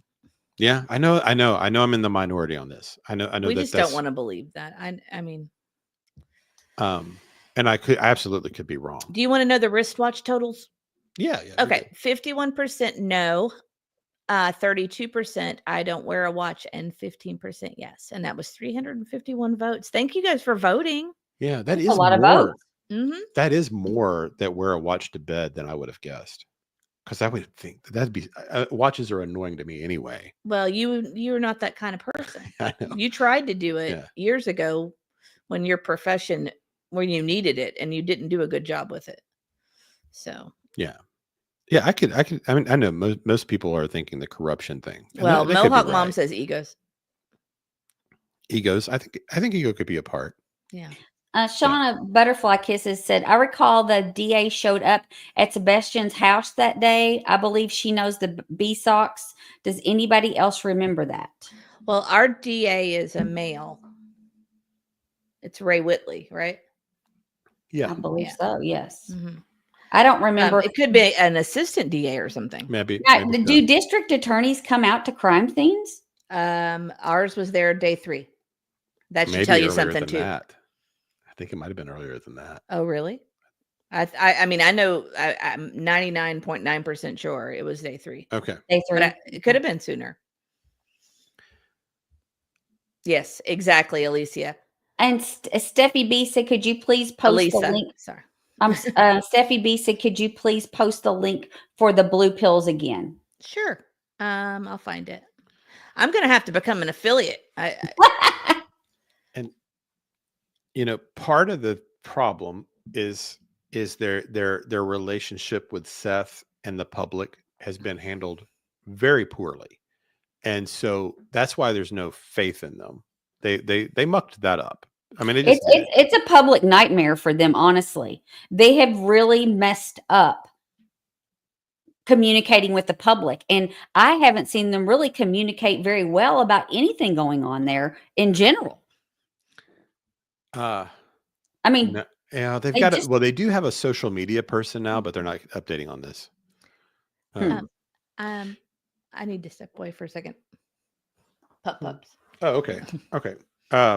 Well, I'm going to go into this. So I, as you know, I'm a fan of Crime Junkies. And if you are also, you might have heard the story of this missing person. This one is kind of a similar situation to what happened with Seth. So this lady, Jennifer Lancaster, her and her 2 daughters have been missing since 2000. And the situation with, I'm not going to go into the whole story at all. I think this was one of their podcasts from June, I believe, if you want to watch it or listen to it. So she was a dancer, like at a gentleman's club, and just vanished. Car was found and a lot of mysterious things around her disappearance, right? But her family was very active in trying to find answers for her and working with police. So, I mean, like years have gone by because this is like from 2000. And then at some point, the mother starts to believe that they're not taking her daughter's disappearance seriously because she's an exotic dancer. And so she goes to the detective superior and says that she thinks the detective needs what does she call it? Sensitivity training for dealing with this and taking, because and there actually is some truth to that women in those professions, and such, when things happen to them, they're not treated quite the same usually as people in other career paths, right? So she may have very well had a point. I don't know. But anyway, the case has gone for years unsolved. And so she said that to the superior. And then after that, the detective completely cut off all communication with the family. And so that, where they had been giving them kind of updates and keeping in touch occasionally, whatever, from then on, it was just total silence. And so then some more years go by, that detective's no longer on the case. And then one day the family's watching the news and they're doing an update on the Jennifer Lancaster disappearance. And it says something, the newscaster says something along the lines of, we attempted to approach the family, but they do not want to speak at this time. And of course the family's like, what are you talking about? We of course we would talk about Jennifer. Nobody tried to contact us. So they eventually find out at the station that the detective had put a note in Jennifer's file saying that the family no longer wants to be contacted about this case. And so, right. And so the family's left now they have no way of proving this, but they are left with the belief that because they had upset this detective so much that out of spite, they put that note in this woman's file, and so that relationship with the detective, the family just completely deteriorated. And it makes me think of this situation a little bit with Seth, I mean, he sends off this email, I guess it was upsetting, that ends their communication and things just kind of went sideways. And who's at fault really? I mean, ultimately the victim is hurt here. That Jennifer is hurt, but the families don't really, the way Crime Junkies was approaching it was kind of that the victim's family has almost no rights at all. There's really, you're just kind of at the mercy of the detective and their work, and you don't like how things are going kind of too bad. You complain, we cut you off, you know, Wow. and that's and that's not really the way, really not the way it should be, you know. Um, and so I spent a little time kind of just researching this dynamic, the detective victim's family kind of dynamic. And so of course a lot of people have researched this and tried to find ways to kind of, I'm just going to leave her, even though we're not going to really talk about her anymore. I'm going to leave her picture up there because she is missing. Those two little girls, they were 1 and 1 month old at the time. Um, you know, if you recognize her, she would be about 25 years older now or so. I think she was 20 at the time she went missing back in 2000. So, um, you know, I'll just leave that up there while I kind of phase into this part. And Neuro Anything? said they said, I feel the same thing happened when family complained regarding Jonathan Hoang. And I know there was a sighting recently, but I haven't heard anything else about him. But I don't know enough about that case to respond. Do you, as far as that goes? Somebody asked me yesterday to look into that case, and I just have I don't know much about that one at all. So I will, but I will be looking. But Neuro says it's similar situation. Yeah, I'm gonna look into that one. Probably do an update on that one for Friday. It's kind of my plan when we do our Friday daytime stream. And Sharon Marlowe, yes, we just talked about that a few minutes ago. It was a breaking news story about the child trafficking. Yeah, so are they saying it's I guess we don't have a lot of details about what type. No, she said exactly? being reported just now. Okay. Well, we'll hop over there I'll try to find that when we get through with this part here. But so a lot of people have tried to find, you know, ways to study this basically. And there's a lot of reasons that these things can go kind of sideways. According to the criminologists that study this type of thing, largely it's kind of like a misunderstanding and just frustration from everyone. And that detectives, even though it may not seem like it, from their perspective, they mostly do believe they are working in the best interest of the victim, and that for them, the way they can help is to bring closure to the case by solving it. And if that means shutting out the parents, not giving them information, and that kind of thing, to them, that's justified, because what they are doing will ultimately help them, even if they don't know it. But for the victims for the victims, they don't feel that way because they're left in the dark. They don't know what's happening. And if things aren't handled right, it can end up like this story did, or the way it looks like Seth's is going right now, you know? So there was a really good article here. I'm going to scroll up here just to give the title and the source. So this is Georgia State News Hub. So this is done by Georgia State University. And the title of this article was "Ways to Reduce Tense Relationships Between Detectives and Homicide Victims' Families Suggested in Georgia State Study." Of course, we don't know that this is a homicide or not, but the point is still kind of all the same. So they kind of, Mark Reed, Dean Dabney are the two criminologists that did this study. And this little section here was pretty interesting, I thought. So they say that there are 3 types of strategies that detectives employ in interactions with victims' families and their friends: avoidance, organizational shields, and information control. So I think we've seen kind of all of that, right?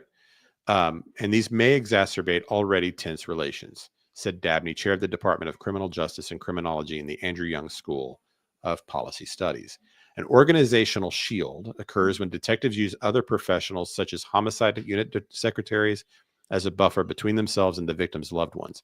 Information control happens when detectives withhold details about the murder investigation. I don't know that they've been using organizational shields. Did they ever try to have like hey, here's your contact person, talk to my secretary? Well, I mean, they had a detective in charge of the case, but yeah. So they didn't do that, but they have done information control, of course. And then detectives may use these strategies because they may not feel equipped to emotionally support bereaved families or believe they cannot eliminate the suffering of the victim's loved ones, Dabney said. Their primary goal, a successful prosecution, explains why they control information about the investigation in an effort to protect the outcome of the case. The victim's family and friends indicated in the focus groups an unmet need for compassion from detectives during the death notification and when they provided more information about the progress of the investigation. From their perspective, the detectives' strategies and demeanors were seen as unsympathetic or uncaring. In contrast, the detectives revealed respect for the weight of the death notification and a strong sense of responsibility to victims' families and friends. They felt their focus on a successful prosecution was their way of bringing closure. These misunderstandings suggest the need for systemic changes within law enforcement agencies to improve the experiences of both detectives and victims' loved ones. And so I like to, if we're going to talk about problems, I'd like to talk about possible solutions also.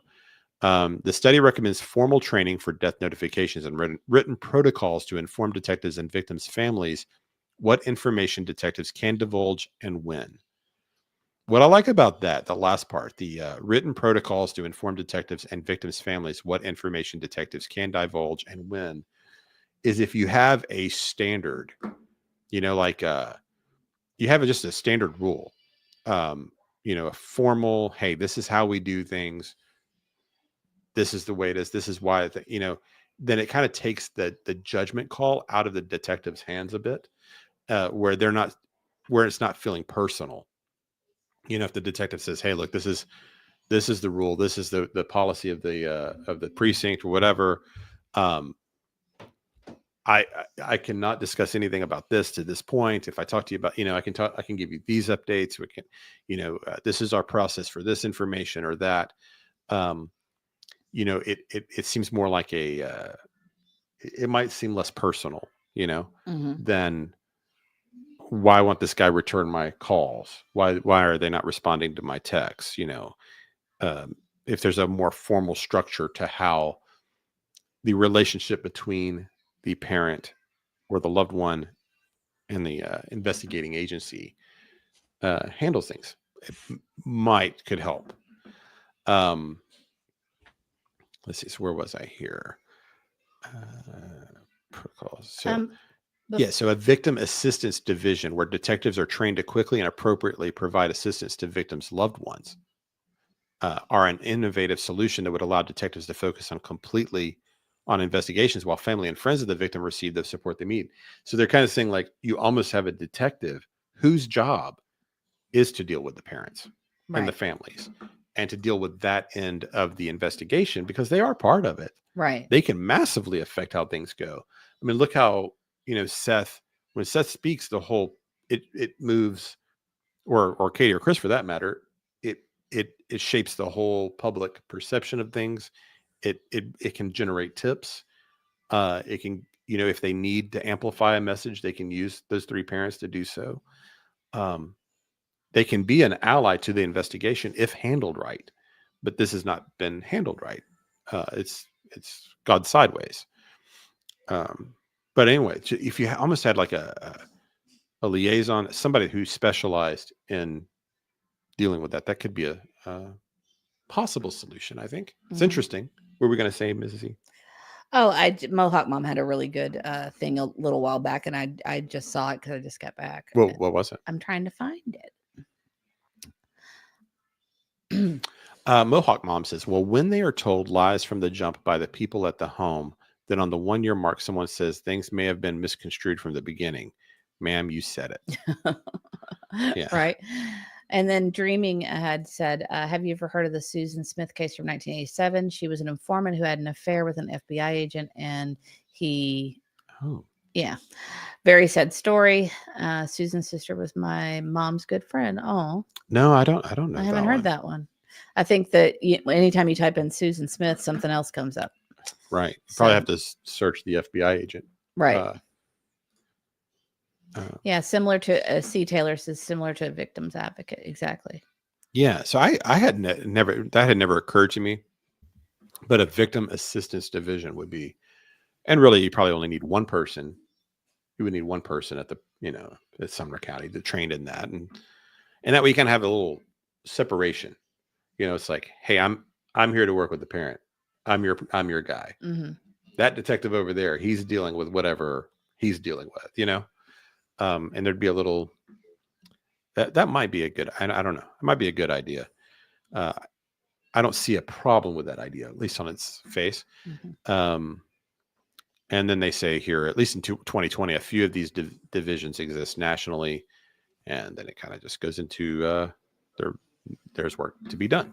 But I thought that was pretty interesting. And trying to Well, look at that's everything from Susan Smith is also the one that drove her kids into the lake. I'm sure it's a different Susan Smith. I But know. I just didn't want to get off on that. I was trying not to get off on that topic. well, But yeah. Dreaming of Blue Sky says the movie is called Above Suspicion, but nowhere as informative as the book. And the book was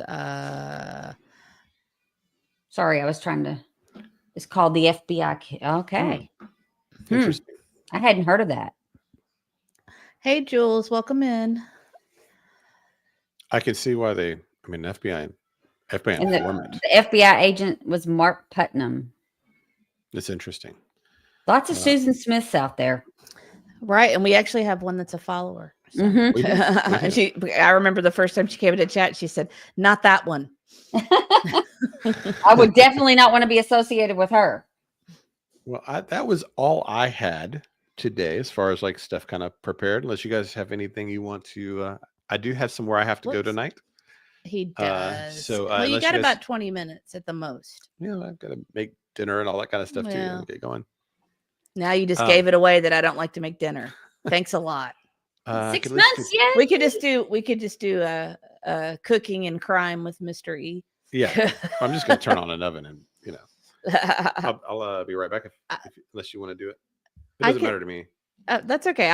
We'll talk to chat for a second. You go I'll be ahead. right back. Stretch your legs. I know your back gets Yes, bad that'd be sitting good. in that chair, even though these are way better than the dining room chairs we did for over a year. Oh my gosh, those were bad. And they're nice chairs. K9 Jules says she's been a member for 6 months. 6 months, yay. Well, thank you so much. We appreciate you. We appreciate that. And yeah, Dreaming said they ordered Chick-fil-A for dinner. C. Taylor said Kay and Larry had a victim advocate during the Daybell trials case. I'm not sure if they had one before the arrest, though. Well, someone had said earlier, you know, I have with like Laurie Vallow, I had not really followed. I mean, a little bit just here and there, but I don't know enough about it to talk about it. But they had said that the FBI gave her 48 hours to produce the kids, and that's pretty much. Oh yeah, I followed that case. Yeah. That was, you know, she was in Hawaii. They moved to Hawaii, her and Chad Daybell, and you know, they had moved out of the country and didn't even have them, and they told her you have to produce the kids, and she couldn't. And they tracked her down there. That was a crazy case. I followed that one. And Real Me Too says, I know who the cook is in the E's house. Well, I mean, yes, he is, but I mean, I do too. It's just, he actually enjoys it. There's a big difference. I do. He actually enjoys doing those things. My husband cooks pretty much all our meals when he's here, and he wants to have control over that and pick what we eat, and he likes to grill, and it just makes him happy. So, and he starts laying everything out at the night before or in the morning, right? Oh my gosh, it's crazy. He lays everything out. Usually the night before or when he gets up at like 6, 7 in the morning, he'll have everything laid out, all the plates, everything he needs to cook will be on the side. He'll even have the pots and pans sitting on the stove, what he's going to use. Or if he's grilling, he'll have his grill pan out. He's just really obsessed with it, but he enjoys it. It's fun for him. So more power to him. So, Auntie, where are you at on it? Or do you think that this is corruption fear, or do you think it's going to go forward and there's no problem with any of that? I think there's something fishy. I think there's some level of corruption, and it may be it may be just obstructing maybe some of the things that could be found being mishandled.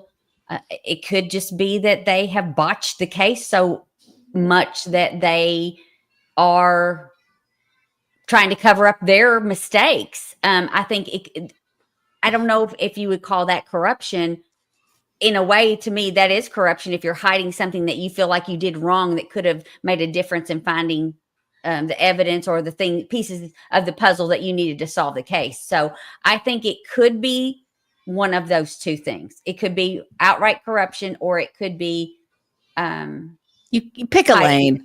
Pick a lane. But I think that's corruption either way. It's corruption. No, either way. I think corruption's like can be such a wide range. Mhm. You know, like it could be like you let somebody have a speeding ticket to your elections are rigged or something. Right. You know, there's like a wide spectrum of levels of corruption, and every government's got some. I mean, you know, the mayor's kid's going to get treated a little differently than my kid or whatever, you know? Well, and you got to think this sheriff that was in place was a different sheriff when this investigation started. You know, he passed away during the course of the investigation. So it would have to be corruption, not just at that level, but somewhere else in the department for it to carry over to the next person that was put in charge. The kind of corruption I've always kind of like been very resistant to is the idea that like it's top down, like right. The whole department does not want to solve the case kind of stuff, like that kind of scenario where it's just like everybody's paid off. Nobody's going to, you know, I don't buy.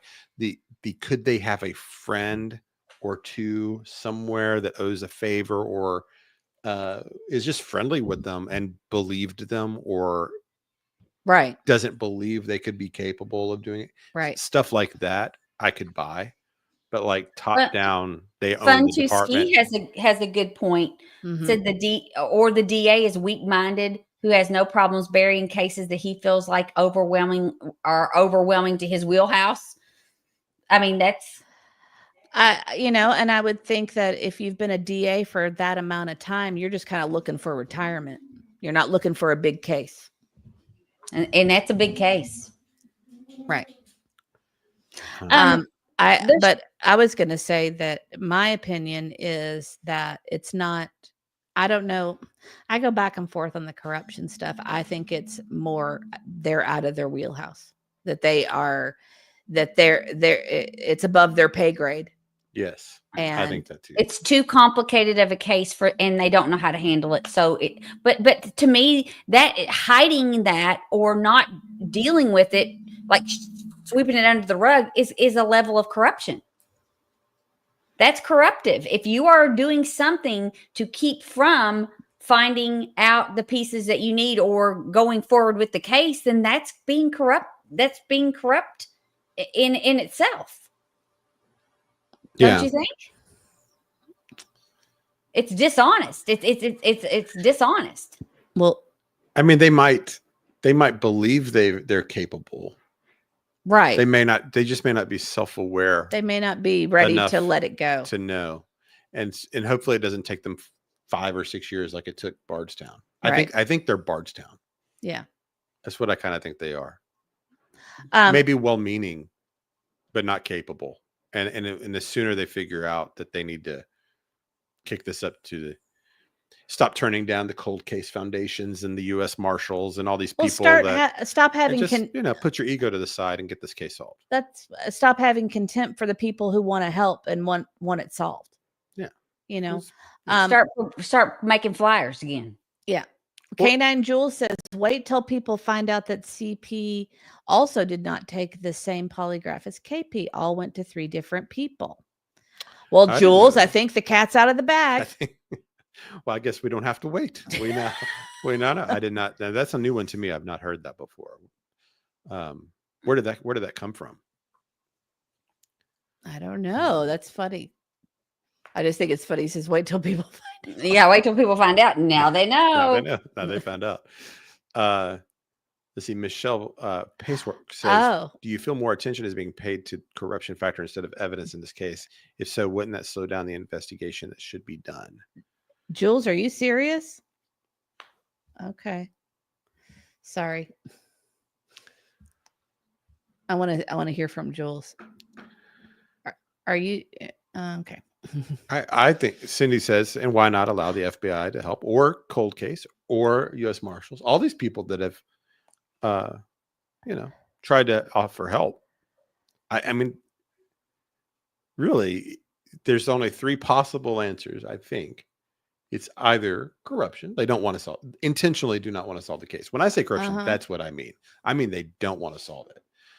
That there's a reason. There's a malicious reason they don't want to solve it. That's how I mean it when I say corruption, not like incompetence really. Or they are very close. They don't need the help because they're just like, well, we just got probably 2 more months to go through the cell phone records, and we're waiting on this one lab result. It's they're telling us 3 months from the lab, whatever, that it's on its way. They just don't have it. Or ego. I think those are the three reasons. Hey, Aunt can you talk to chat for just a second? I got to talk to Mystery real quick. Yes. Let's see. Jules, are you? Oh, we can still hear you. Oh. Let's see. Well, we know who did the test on Seth. It was aired on the Nancy Grace show. That's true. And CP did say that he had 13 questions and KP only had 4 or 5, but that wasn't. He did mention that on one of his rants. I've just got to get it. So. Let's see. Little Red said, in my opinion, they messed it up and the evidence is not enough for a jury to find guilty. You only get one chance to prosecute. And I do think that is key. They know they've only got one shot at this and they've got to do it right. I think that puts a level of pressure on them as well to not mess up. But, Rosebud said even corruption is not allowed charges on the evidence. That's what I think happened. Enough corruption is not allowed charges on the evidence. That's what I think happened. It may be between KE and the DA's office. Yeah, could be.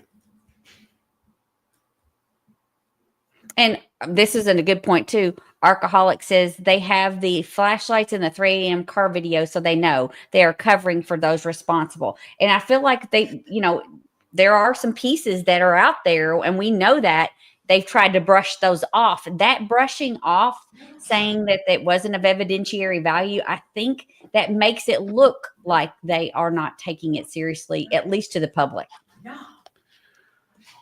So, I mean, that's a big deal. Yeah, I'm Two Bear says whatever, they get a huge F grade in the end at Sebastian's expense. Yeah. I think this is so different to me than Summer Wells or even Jack and Lily, where they're out in the boonies, but the technology that was all around that house. I know. You got Apple Watches on Katie the whole time. You know exactly where she walked. Yeah. Sumner County can do better. I'm just telling you, I would love to see that phone forensics and the Apple data, just to see where their pings were and what they were doing. I mean, because there's got to be some evidence in there, unless they had burner phones and things, and they put their phones down, left them on so that they were connected, and they're dealing with other phones. And burner phones are easy to do. I mean, they're easy to purchase at some random gas station and use and then destroy.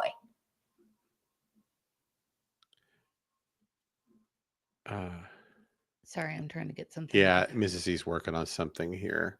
And Michelle says the videos are pretty interesting when they're broken down, and they are. They're really interesting. If we're going to be able to do this, y'all might want to hang out a couple of minutes. You might want to hang out just a few minutes, guys. Yeah, so we are working on something. Thank you to Jules, of course. He's been very kind to us. I'm trying to figure out how to do it exactly. There's so many things like this, right? Yeah, that was funny. The neighbor's cat was caught on camera, but we are to believe Sebastian wasn't. Yeah, that video that Mob Crew did was really he's really good with the camera stuff. He's done a lot of research on how those things work with the what trips those cameras and what doesn't, and what they record and what they don't. And there were some really good cameras in that neighborhood with all the right angles. So they've got a lot. Just give me 1 second. They could almost by process of elimination know what happened, even if certain cameras didn't catch it. Right. And Angel Wings said she still doesn't believe that Sebastian made it home.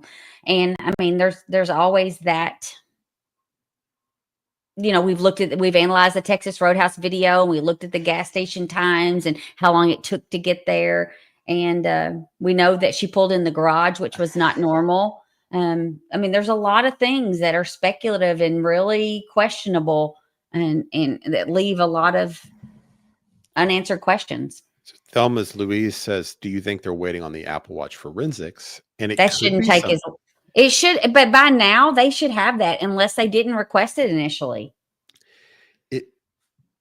So if I'm kind of been defending law enforcement and the DA and all that, once they make the arrest, they're on the clock. So they yes. What's the case? We were talking about one that did where this happened. Someone was arrested and they weren't quite ready. What case was that? They weren't quite ready. So the defense was like, no, let's move this thing along. Like they didn't fight anything because they knew the prosecution didn't quite have all their talking about something like they didn't have their ducks in a row yet. And so the defense fast tracked everything. They didn't fight anything, like they usually do. Because usually a defense tries to delay every possible hearing and drag it out as far as possible. Okay. But once they realized the prosecution didn't have their ducks in a row, they fast tracked it.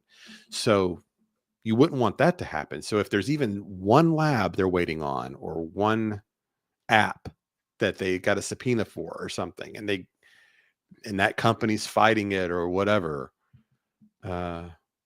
maybe that would be a reason. Somebody said, the OJ case, it did go to court pretty quickly. The OJ case.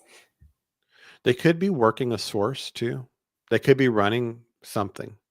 Michelle has done some video work on some of the Sebastian stuff. And she said she's found a lot of really weird stuff in the videos, but she's not a pro. And if I find stuff, why can't LE? In Mob Crew, he's done that. He's broken down things and looked at things. And Nick was the first one to come out with the flashlight video. And it was kind of grainy and bad and secondhand from being copied from an iPhone video camera. And, it was pretty grainy, but it's real obvious that you can see movement. That's one. The Murdoch case. They didn't get data from his vehicle till right before trial. It literally was just before the trial. It was right at a year, a little over a year. So it was a year from when they requested it? Yeah. So, maybe it's a situation like that, But I mean, they did some major work on that case and the data. Like I said, that one guy that testified about that data it's definitely one to be studied for years to come because it made the case. And it was undeniable.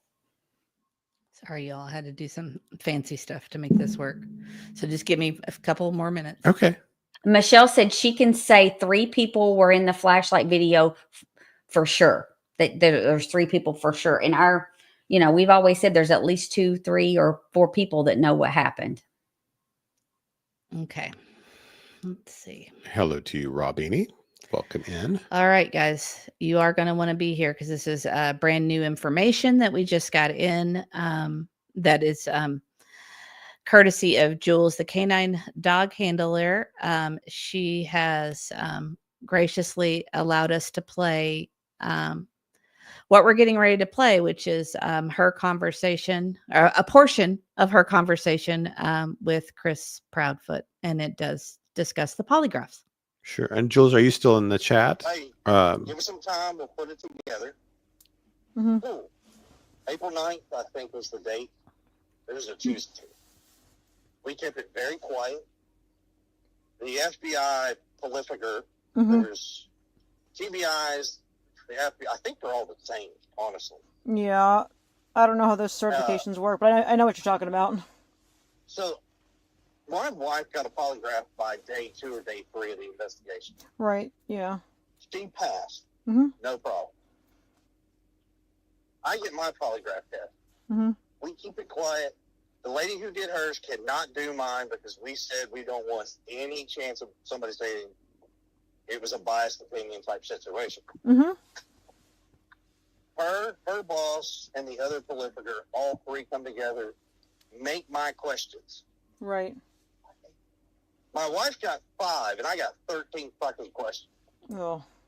I'm like, really? Whatever. I don't give a shit. Oh, yeah. So I go and take my polygraph test, and I pass. Mm-hmm. Steph, on the other hand, goes and takes a fucking polygraph test with Nancy Grace, Mm-hmm. knowing that motherfucker's gonna fail. He falls asleep. Oh, God. Oh, yeah. They said, well, it's inconclusive How because he does, keeps falling asleep. how does that even happen? I've never... Wow. So Okay, Okay, I'm I'm gonna. gonna. a little echoey, right?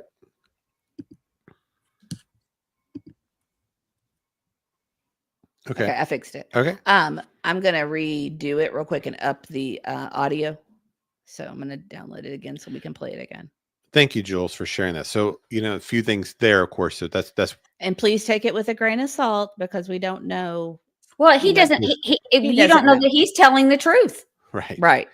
But April 9th was a Tuesday. I just looked back to make sure. In Oh, 2024, good. it is a Tuesday because he said it was on April 9th and it was a Tuesday, and he's correct.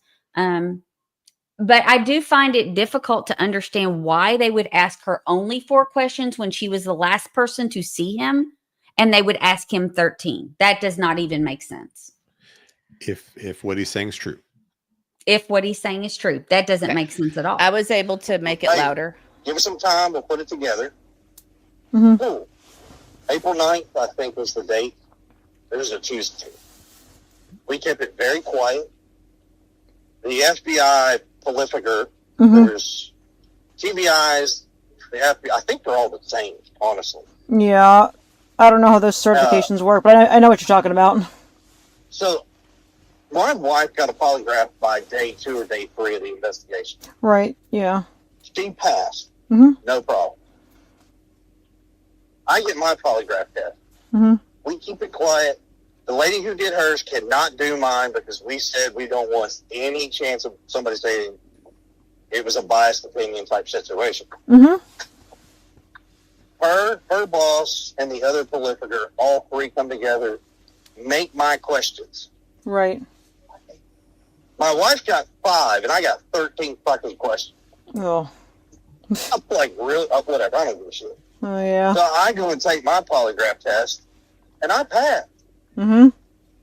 Steph, on the other hand, goes and takes a fucking polygraph test with Nancy Grace, Mm-hmm. knowing that motherfucker's gonna fail. He falls asleep. Oh, God. Oh, yeah. They said, well, it's inconclusive How because he does, keeps falling asleep. how does that even happen? I've never... So there you go. That's interesting, though. So there's a lot actually from just about a minute of that conversation. So if he's telling the truth, so you got to go with is Chris trying to manipulate? Is he telling whatever? But according to him, in that moment, he is saying that Katie took it on day 2 or 3. Yes. Oh, go ahead. I want to tell Jules, thank you for letting us share that. Of We course. appreciate you. And of course, and share her channel. I am. Please. So he told Jules that Katie took it day 2 or 3. Only gave her about 5 questions. Would that be standard in a missing person? In just your typical, we think it's a runaway teen. Is that standard fare? I don't know. To give a polygraph to the mom if a child isn't back in 2 or 3 days, unless you're running a criminal investigation. That seems pretty early. That I think we just got some very interesting information there. Well, and I'll tell you, just looking up what consists of a polygraph test, it's usually 3 to 6 relevant questions, but 10 to 12 total questions, including relevant questions, comparison or control answer questions, and irrelevant questions to determine a baseline. And each question is asked multiple times, usually 3 to 4 times across several charts or sessions. And they usually take those results and average them. So if someone is given a polygraph, they usually are given it more than one time. And so for instance, a relevant question might be, did you take the missing money from the drawer? That's a question they want to find out. But the control or comparison question might be, before the age of 18, did you ever lie to a parent? And then a relevant question might be, is your name John? So they ask 3 types of questions. So therefore, he didn't get asked 3 or 4 questions. He's lying. He's lying. He said, what, He but had, he's- he Would said he he have had, even- he said he had 13 questions. His is more standard. If they only ask Katie 4 questions, then she's lying. Somebody's lying because that's not standard. And I'm guessing he wouldn't have been in the room with her anyway. He wouldn't know. I wouldn't firsthand. think so. I wouldn't think so. But a polygraph session lasts an hour and a half to 3 hours. An Right. average polygraph. There's pre-test interview, a testing phase, and a post-test discussion. And they don't rely on yes and no answers. They require them to respond. So that they measure all the physiological changes too. They look at heart rate, they look at blood pressure, respiration, and just and like your eyes. They look at everything. So Jones says Seth was on pain medicine for his shoulder. Seth took the poly the next day with the ex-head of FBI poly unit from Washington, D.C. Seth passed. This was done in concert with the Nancy Grace show. That's the way I understood it too, Jen. Yeah, Chris just left out that detail, right? Oh, left out the very but important detail. But that's a good example of skewing a narrative. Right. Well, and we know he's not trustworthy. He's come out with all kinds of things that were not right or correct in some of his rantings that he's had on some of the shows he's been on. Jules says, yes, I don't think he was accounting for the controlled questions. Gotcha. Didn't count that in his total. Yeah, that would make sense. And it would make sense that he would have 3 to 6 relevant questions in a total of maybe 13, because that would include the baseline questions or the comparison questions and the irrelevant questions. So someone was saying earlier, when he was on Nancy Grace, then did he lie about taking a polygraph? So on Nancy Grace, did he say he had not been asked to take a polygraph at that point? I believe he said he did take one. If I'm not he didn't. No, he dodged the question. Sorry, I got to take care of the dogs. Hold on. He dodged it though. No. If he dodged it, I mean, if he didn't take it to April 9th and the Nancy Grace interview was March 25th, then he did lie. If he said he took it. Because Nancy Grace, in the camper, when I believe she specifically asked him, was it March 25th? That's from. Right. You what? Ask Jules what day that's from. Yes, Jules, the date. Relevant. Jules, do you know what day this conversation I'm happened? sure she does. She said she's going to put a video out with more information on it later this week. Right. When you do, let us know so we can post it, and put it up share it with everybody too. Get the word out on it, because Mohawk Mom said he had not done the test yet. Frankly, Jules, I mean, in a way, this does a favor to the Sebastian case as far as public interest goes. Yes, it does. What gets the people engaged again in the case is any new information, especially stuff that this is brand new.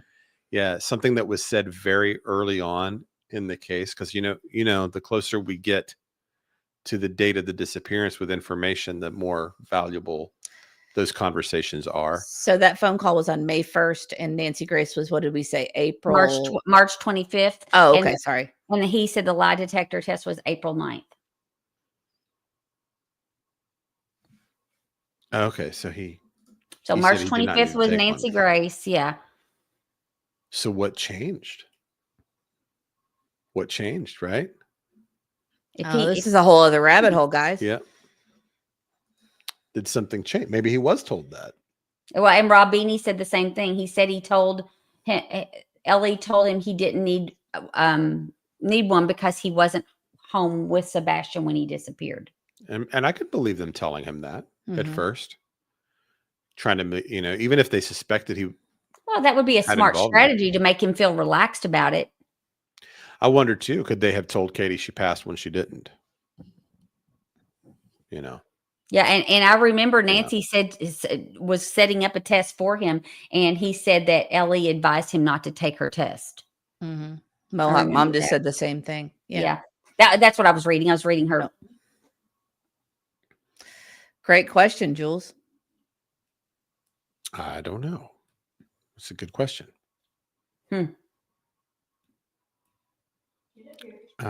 Well, I will look forward to seeing. She means I assume she's going to release more of that conversation. I believe so. Later Yeah. this week. Great. Detective Mom says, make him relaxed enough to take the time to leave the house and go move the trailer. Maybe they'll let him do that on purpose, hoping he would lead them to something. Yeah. It could have been a strategy. Yeah, of course. Keep their guard down as much as possible. I think that was I do think that. I think that was their strategy for the first year-ish or so to whenever they lawyered up. Mm-hmm. Well, I think it's probably why people like us are so annoying to law enforcement. Right. Because everybody on the planet certainly looking at the obvious going, I hope you're looking at the parents in the house. And law enforcement's like, hey, why don't we all pretend like we don't notice the obvious? Could you guys quit pointing out the inconsistent statements and doing the sleuthing, because we're trying to lull these people into a sense of false security. I think that's happening. If they're at Disney World, yeah, I think that's happening. That they're into a sense of false security now. Right? Yeah, I guess so. Yeah. Right. Well, everybody, if you don't mind, take a minute to put some dogs in chat to thank our Canine Jules for letting us share that really juicy piece of information. That's awesome. Thank you for letting us break it. We appreciate you. Yeah, thank you so much. We appreciate you very much, Jules, and I cannot wait to hear the rest of that conversation. Actually, so we make sure you let us know when that's coming, and we'll be there. Real Me Too is picking at me. Disney World. Yeah, Disney World. Ellie did not take their electronics in the home until 2 weeks in. The phones were the first or second day. I don't know about when they took their electronics. I am too bear. Funny. Hot dogs. Funny. Yes. Well, I have to go. Yes, he does. I have to go. So I've thank you everybody for being here. Thank you, Jules. And Auntie. We will be back at least Friday. We might do another stream this week since Middle East gone. And I don't know. But we'll be back at least Friday to do our weekly true crime roundup. And I will I can't remember the name of the young man out on the West Coast that had autism that disappeared. Jonathan Huang. Mm-hmm. Yes. Jonathan Huang. I will look into that. We'll make that one of our segments that we do on Friday. Well, hey, John Q. He just came in and we're starting to leave. I'm sorry, John. Sorry, John. Good to see you again. Wondering where Sebastian was taken to from the house. Oh, that's the question. That's the $1 million question, literally. That's right. But we are going to wrap it up for today because Mr. E will unalive me if we keep going. So no, not really. Right. Not literally. I just have to actually go. But well, thank you guys so much. Thank you to all of our moderators and members and all of our new members. We appreciate you guys so much. And we hope you have a wonderful day. And we'll see you again soon. Thank you, guys. See ya.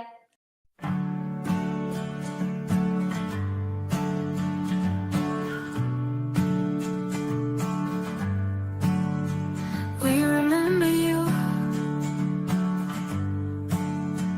We remember you. Ooh. We're still here for you. We'll shine a light for you. We're holding on to hope for you.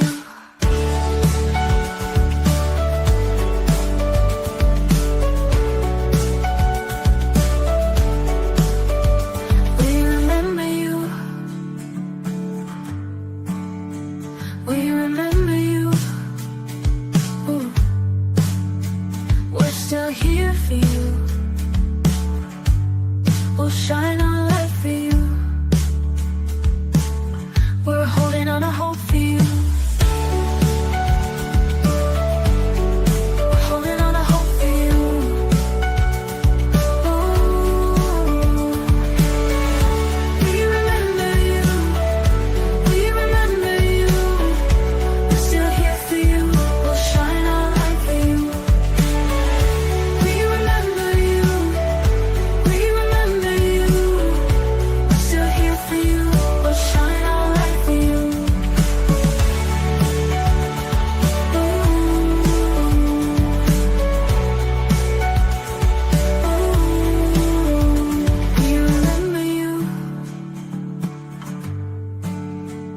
We're